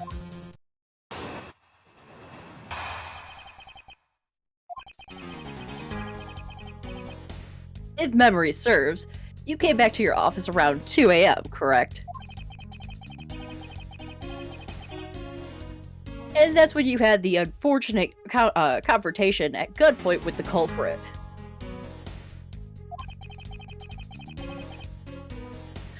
But at exactly that time, I was down in criminal affairs. Ask around. I'm sure the other detectives will corroborate my story. It's a perfect alibi.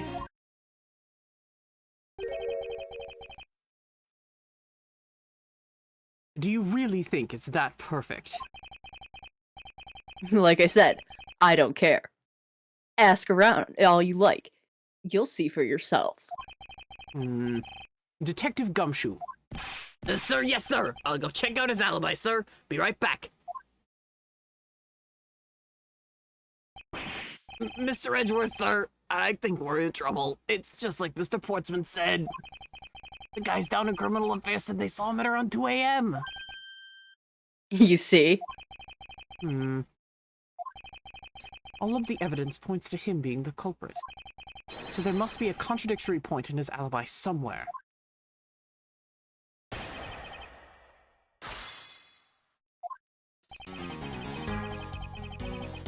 Hold it! You are correct. It was around 2 a.m. Are you sure? It's really important to me that you're spot on with time. I remember checking my watch then, and make no mistake, it was 2. Oh, giving testimony like a pro. Okay, so you came back to your office at 2.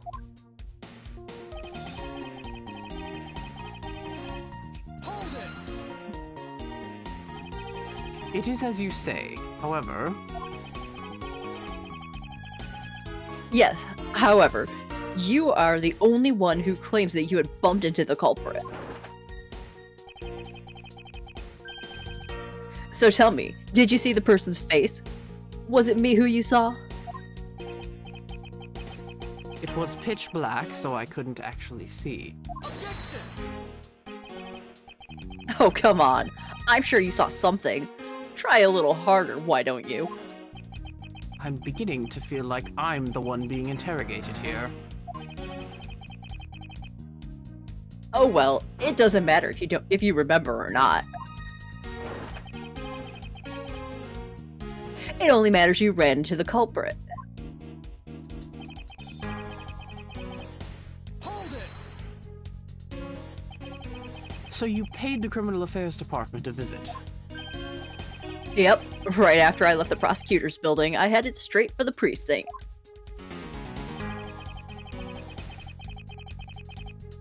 Hold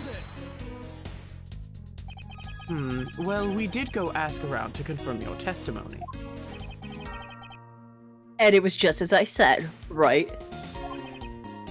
Yes, sir. A number of detectives said that they saw you at around that time. See? I have a perfect alibi. That's the ace I had up my sleeve. Ah! Impossible. He actually does have the perfect alibi. What's wrong? What's with the sun and sullen look on your face? Can't you say anything back, Mr. Edgeworth? I guess we've reached the end of the line when, and it's time for me to get off this crazy train. You there. Sir. Please escort the young lady out. But remember, be gentle. Maggie! Detective Gumshoe! Is there nothing I can do? There must be a way to turn this situation around. If only I had a clue. Did I miss something that can help me cast doubt on his alibi? Mr. Portsman's alibi. The intruder I met could not have been Portsman. Then who could it have been?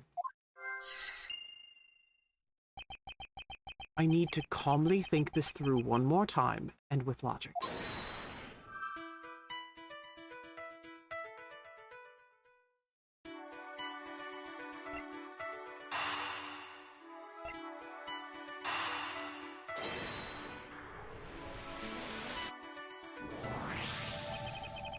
There were 2 bullets left at the scene of the crime. One that robbed Mr. Faith of his life, and one that nearly robbed me of my jacket. However, the murder weapon only showed signs of being fired once, meaning that it is entirely possible that the second gun was used in my office tonight. But, seeing as how the killer had to steal Mr. Faith's gun, I doubt the killer had another gun up their sleeve. Therefore, the second gun could have been the property of an entirely different person, which could mean that there was another person who paid a visit to my office tonight. Another visitor. Maybe the victim and his killer weren't the only visitors to my office tonight.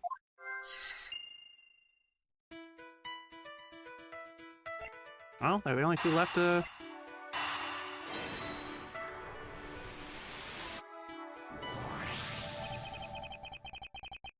Supposing there was yet another visitor tonight, that would also resolve the issue of why my shelves were upended twice. We know that the shelves were disturbed once before and once after the murder, so it shouldn't be much of a stretch to think that it was the work of 2 different people. Once by the person who stole the victim's gun and then killed him with it, and once again after the murder by our second culprit. Who was the owner of the second gun? if we suppose that the second culprit's gun was the one that was pointed at my back. Objection! Mr. Portsman, it seems that I need to amend my assumptions regarding this case. Great, so you've finally come to your senses. Mr. Edgeworth! Sir, what are you saying?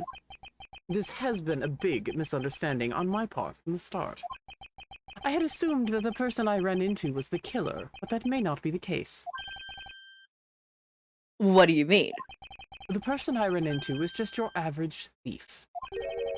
A thief? But, sir, doesn't that cause some sort of contradiction in the facts? Not at all. It simply means that the killer was someone else.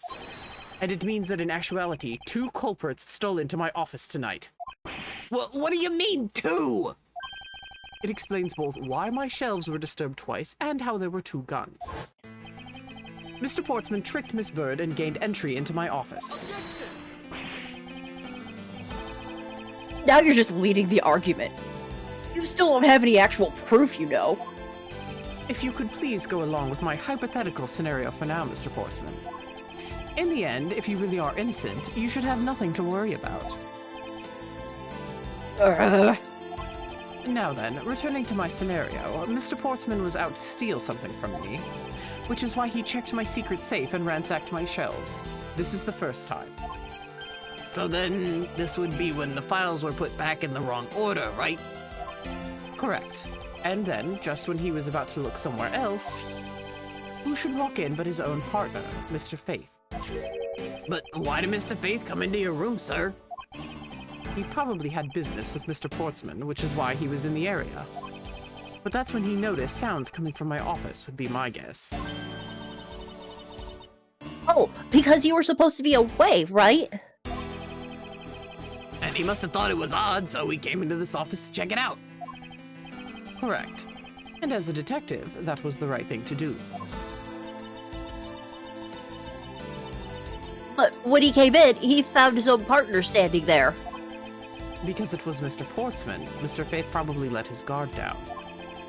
But Mr. Portsman was not so merciful as to let him leave alive. He waited for a chance and stole Mr. Faith's gun from him, and then he killed him. He silenced Mr. Faith for catching him in the act of stealing.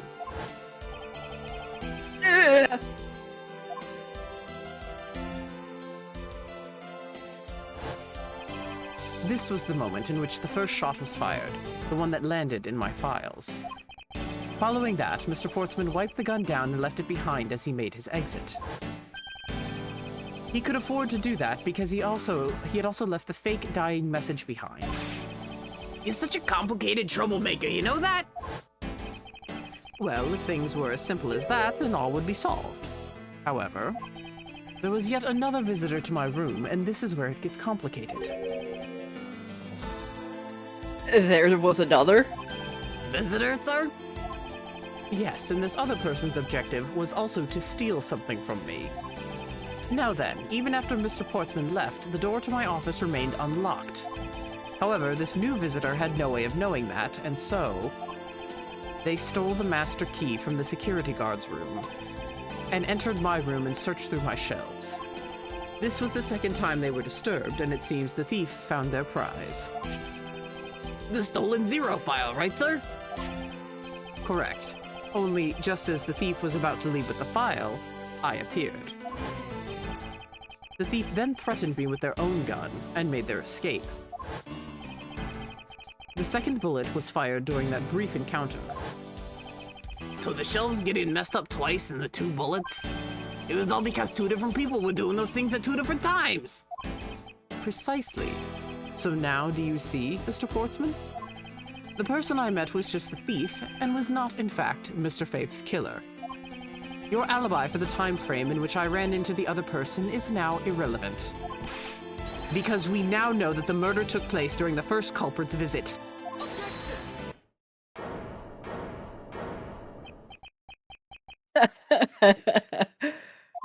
What's so funny, pal? Absolutely splendid. Your scenario explains everything. Of course it does. It's Mr. Edgeworth, after all. But, you know, it still doesn't change the fact that it's all circumstantial. Supposing if, and that's a big if, your theory is right. It would indeed render my alibi, which is withstood scrutiny, mind you, irrelevant.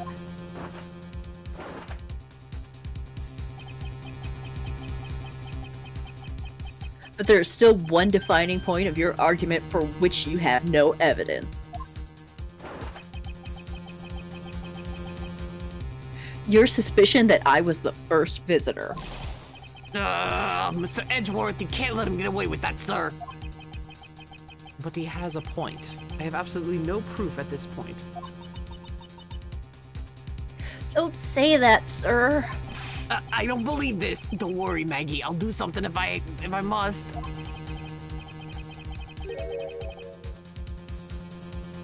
You know what? I find your attitude to be somewhat peculiar, Mr. Edgeworth.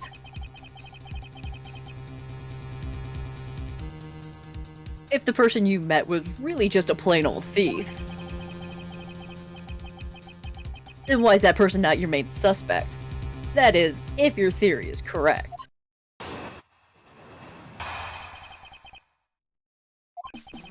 And this is the last one. Let's go! That thief you ran into should be your real suspect, shouldn't you, wouldn't you say? We should be out there looking for the thief right now. They might still be nearby. I'd hate to repeat myself, but as I've already said, I was training in my room. And when Jim came to deliver some evidence to me, I was down at Criminal Affairs. So I can't be expected to know what happened around here after I left. I was bopping to that music. So you think we should be out there looking for the thief? Of course. Now isn't the time to be wasting on some dead-end discussion. I don't think it's at all dead-ended. I find your alibi to be fascinating. Let's continue where we left off, shall we? Ugh. I know he's lying. I know he was here at the scene of the crime. I just have to find a way to prove it.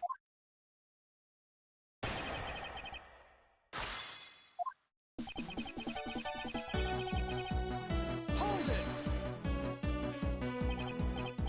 Actually, no, I wouldn't. Why not? That's elementary. The dying message, of course. Mr. Faith's killer very clearly left those letters on the spines of those files. And it was after they were on there that the thief stole one of them. You mean the Zero files, right? And that's how we know that the letters themselves were a setup, and not from Mr. Faith. If the thief was the killer, do you think they would try to undermine themselves?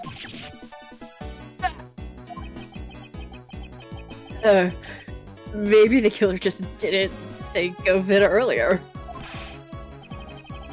Yeah, that must be it. Maybe, just maybe. Hold it! Once escaped, I highly doubt a thief would linger nearby. Well, you never know. It's been 3 hours.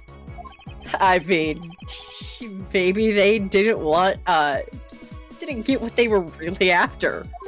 Oh, you talk like you know quite a bit about this thief. It's nothing like that.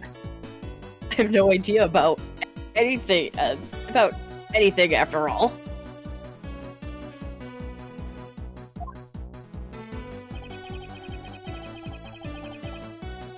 Hold it!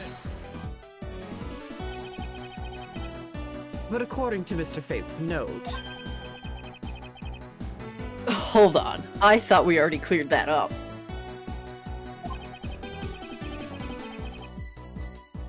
Didn't we say that Jim left that note for me in the early evening? If you have proof that he left it at a different time, say just before he was murdered. I don't have any, no. You see? So I insist again that I was in the office the entire time. Hold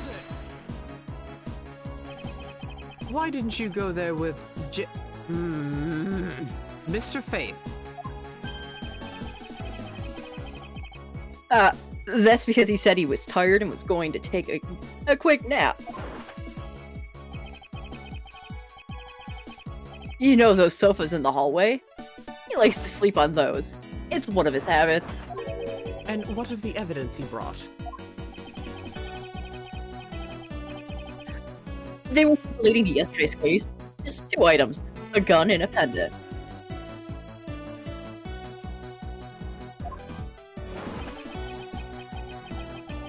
Interesting. This piece of testimony seems too crucial to let slip through the cracks.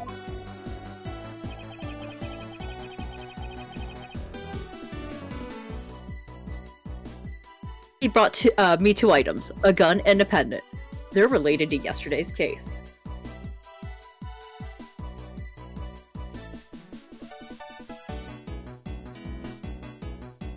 Hold it! A gun and a pendant. Yes, this gun, which was the murder weapon. And this pendant, which belonged to the victim. And why were you taking them to criminal affairs?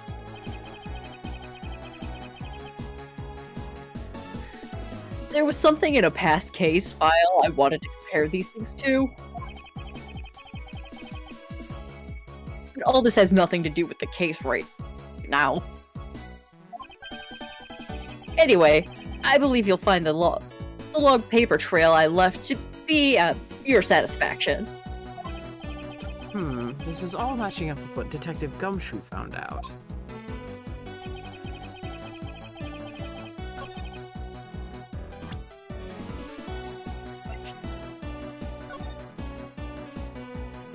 Two pieces, huh?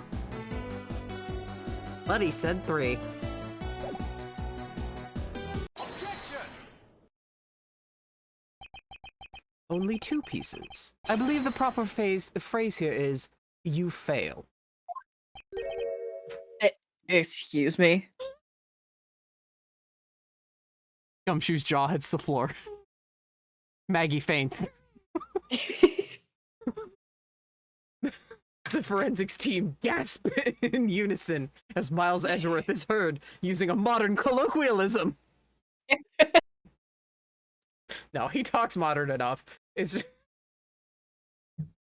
One thing I have to go into this tangent real quick. I'm so sorry. I know we're like right at the end and it's super tense, but like this is not like what I would define as a mood killing moment. Fanfics where they have nothing, but where they have Miles talk like nothing but like a Victorian gentleman drive me fucking crazy. Like there are just some where they just went to thesaurus. Like they typed out, you know, like, hi, how are you? And then they went to thesaurus.com. So when he talks to Nick, it's just like, prithee, right? How fare you on this day? You know, and it's like, no, Miles doesn't talk like that. Fuck. That's how I'm gonna address you from now on.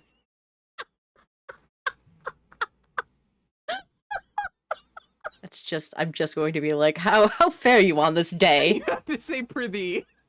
Prithee, how fare you on this day? I'm like Arden. God damn it. You just sound like my boy. Ah. That's how I'm gonna greet you the next time I see you. How fare thee, good friend.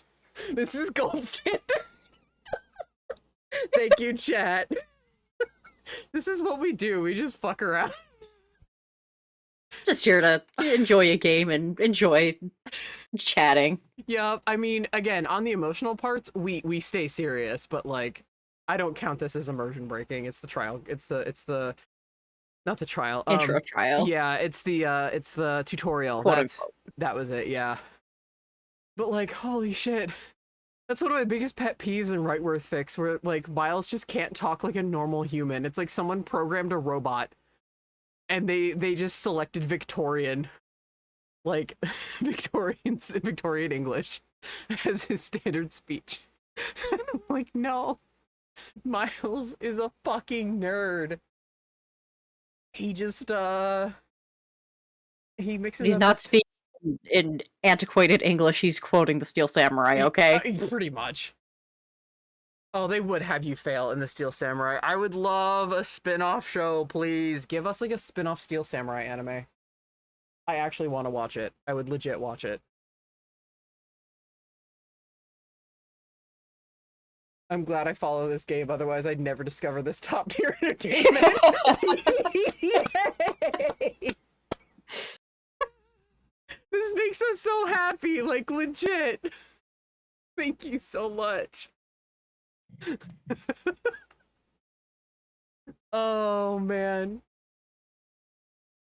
All right. Oh, for chat's sake, let's make Mr. Flap Flap stop. Let's make this flapping succulent shut the fuck up. Flapping succulent. Jesus Christ. Look! Chad said he looked like an upside down succulent. He flaps his jacket. He's a flapping succulent.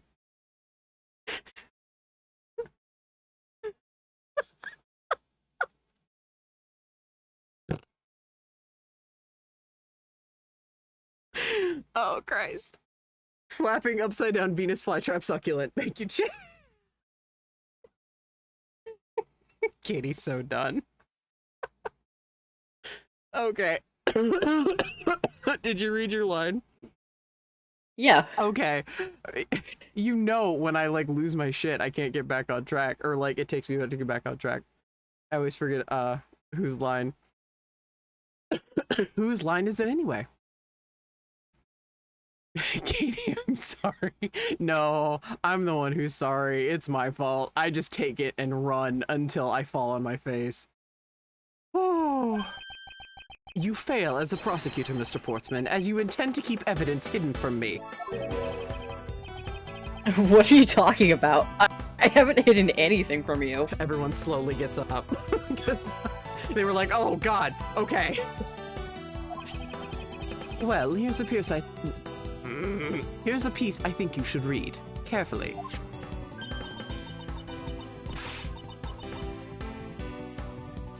Ah, it says that Mr. Faith was bringing 3 pieces. Yes, and this is the victim's real dying message to you, Mr. Portsman. Hey, I can't believe I got to get tripped up by a simple arithmetic. Where is the missing piece of evidence?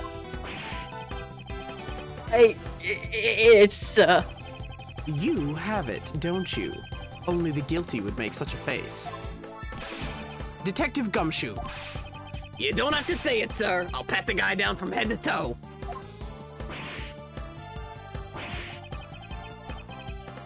What? Don't come any closer. I'm warning you. This is all part of the investigation, pal. So don't even think about stopping me. No! Fucking accuse my girlfriend. Hey, what's this? He had this on him, sir. Despite what you said, it would appear that you do have something to hide. Why would he hide something like that? There's only one reason why anyone would hide evidence of this caliber. Because it would unequivocally point to that person himself as the real killer.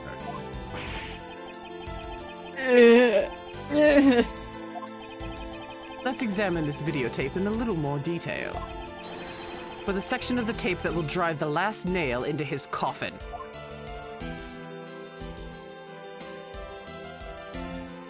Sorry, doing this with a mouse is a lot harder than a stylus. Oop. We're gonna look at this first. The KG8 incident. That's a police case number, sir. Does this mean that video is evidence from that case? Interesting. However, what's recorded on this isn't what's important right now. Flap Flap's gonna crack his teeth if he keeps gnawing on that metal. Let's give the casing a thorough once-over.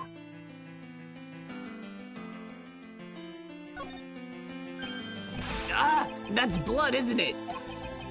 Yeah, Yes, and I believe this is what the good prosecutor was trying to hide from us.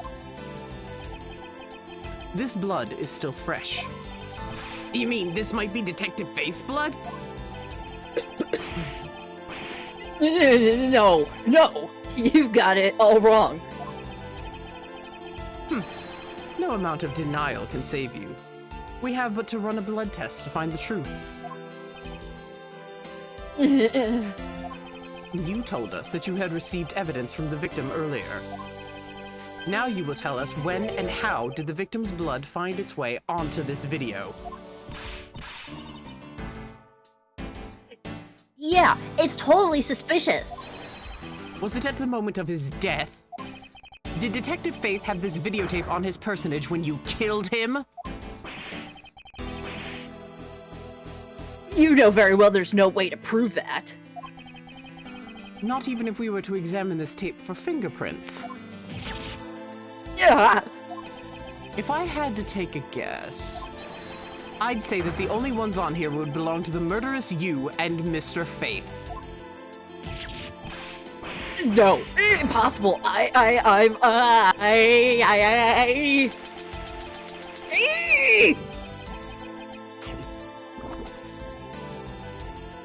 It's chocolate.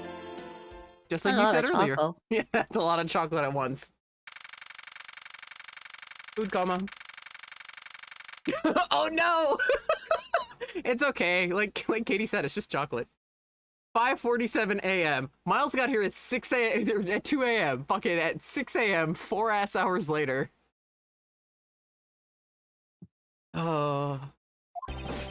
Mr. Portsman has been placed under arrest for the murder of Detective Buddy Faith, sir.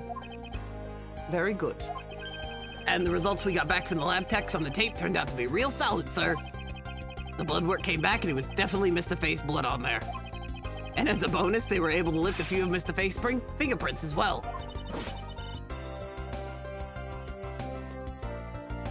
Thank you so very much, Mr. Edgeworth. I still can't believe I got to see your cool deduction skills outside the courtroom. I'm impressed beyond words, sir. It was nothing. I'm just sorry you got caught up in a murder in my office. Please accept my apologies. It was nothing, really. Compared to what I've been through, I mean... I consider myself lucky that it was only a burglary and a murder this time, sir. If it had been a holdup or a hostage situation, I'd thrown my hands up in the air. I think I'm finally raising from a goddess of misfortune to an unlucky person. Something tells me we should have hired a different person for security detail. You know something, sir? That Mr. Portsman really was one corrupt prosecutor. And why would you say he was corrupt? Well, I heard there were a number of suspicious things related to his court cases. There's even rumors about how some of the evidence he uses is forged, sir. Forged evidence, huh? And they say he even decided not to prosecute a few cases for some really vague reasons. Oh, that guy was a complete disgrace to this entire profession. We never did get around to asking what his reason was for breaking into my office. Yeah, whenever we got near that topic, he just clammed up. Although, we can be pretty certain it was to steal something. This is just between you and me, sir, but there's a rumor that some sort of huge organization is involved behind the scenes. Oh? Well, well. With Mr. Portsman not willing to divulge anything, it certainly lends credence to that rumor.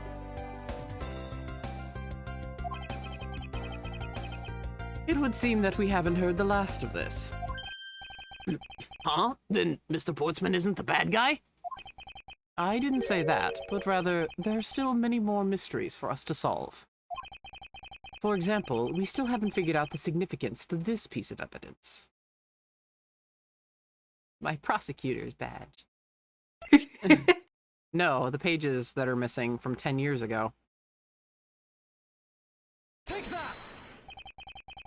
person who stole this file, the other villain of the night. Yeah, I wonder who it was. And what happened to the stolen pages? I wonder, who in the world was it that held me up at gunpoint? Mr. Edgeworth, sir. Yes? I came across this while I was processing your office earlier, sir. This card. Yeah, boy! What is it, sir? Is that a bird or something on there? It's not just any bird. It's the mark of the raven, a three-legged raven. Even you should know what this is, detective. Oh, it's about that thing, isn't it? The great thief everyone's talking about. The one that isn't Master Mask. Yes, it is the mark of the great thief Yatagarasu. Under the mark of a legendary bird, the Yatagarasu is noble to the end, a modern Robin Hood. Labeled mysterious and phantom-like, the Yatagarasu appears and vanishes at will. Though we don't know much about this thief's ultimate goal, we do know the targets. The Yatagarasu likes to find and make public evidence of corrupt dealings of all sorts. The theft is always performed in silence and always with perfection. Once a target is chosen, no dramatic calling card or announcement is set forth. Instead, the chosen corporation is infiltrated without even the target noticing. Some days later, the evidence that was found is sent to the mass media, along with this single card. Although it has been a while since the Yatagarasu's last appearance. Hey, Mr. Edgeworth, look, something's written on the back. What? Let me see. It's the location of where the thief put the stolen files. So the person who stole the contents of the file was the Yatagarasu. Yatagarasu. Organization. Quite a few keywords are popping up in this mystery. The murder in my office. The return of the great thief, Yatagarasu. Looking back, I can't say I didn't see these events coming, for they were heralded by the incidents that began to occur 2 days ago. Bam boom, trial case over. This is like Justice for All in that it does not take place in quite chronological order. Remember? Oh, look who's on the fucking title card for next. I think you mean Trials and Tribulation, not JFA. Well, and JFA. Oh, I mean, yeah, both of them. Yeah, TNT and JFA are played out of chronological order, both. The first game is the only one that is, everything is completely chronological. But look, Katie, it's one of your top 3 I know. prosecutors. Yeah. Yeah. Yeah. Next case. My girl. Yeah, next case is Chaotic Sibling Energy.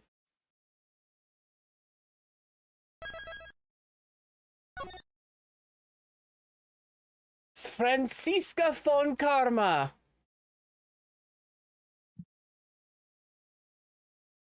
Gets the characterization she so badly needed in these games. Not that she didn't have great characterization in the trilogy. She did. But oh my god, Miles's duology takes it to the next level. We love Franzi in this house. Oh, yes we do. Who are your top 3? Baroque, Franzi, and for prosecutors. And Clavier. Yeah. That was it. Yeah, mine are Miles, Simon, and Clav.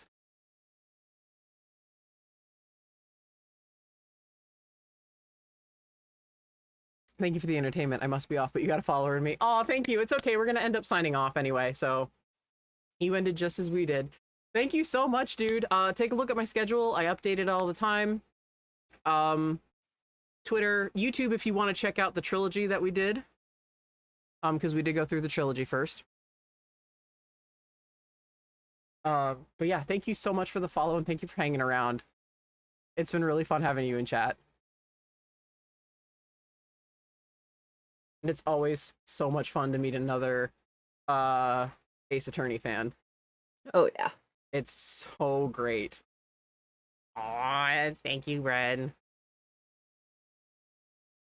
But yeah, this is gonna wrap up the stream and the recording for YouTube. So we will start with Frenzy. Is that Arthur? That is Arthur. That's amazing. Oh my god. Oh my god. That's fucking fantastic. Pubagoo would kill for that emote.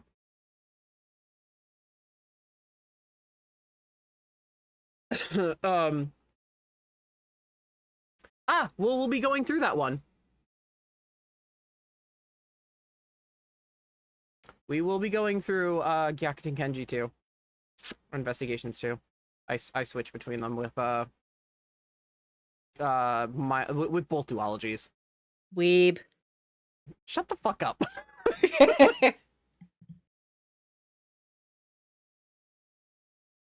Yeah, so you'll get to see Investigations too. It is incredible.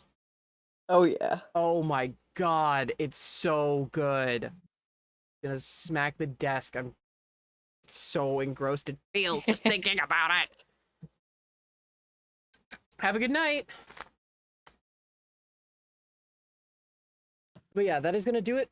We're gonna see what brings Franzi to our doorstep next time. For those who are wondering about the third voice actor, they will show up. Their character just doesn't show up until about like halfway through the game. So, but yeah, our third voice actor will show up, and then will continue to be a presence until we finish the second trilogy as well. So, like we talked about before. But yeah, so thank you guys so much for watching. I super appreciate it. What about you, Katie? No. No. Katie, fuck off. All of you. No. Thank everyone for being here and Yeah. the support. Yeah, it really means so much, especially to hear comments like, this is top tier comedy, and like, this is great voice acting, just because we don't voice act. This is just fun. Like, this is just shit we do for fun. So it's very heartening to hear that. Danny, y'all look great. Katie, nah. I like to be contradictory. Oh, yes, you do. But yeah, we will see you guys next time on the next one. The uploads on YouTube, unless you're watching these all in one go, are going to be kind of delayed. I still need to upload Burial at Sea. I'm very sorry. So thank you guys so much, and we will see you guys next time. Have a good one, and take it easy.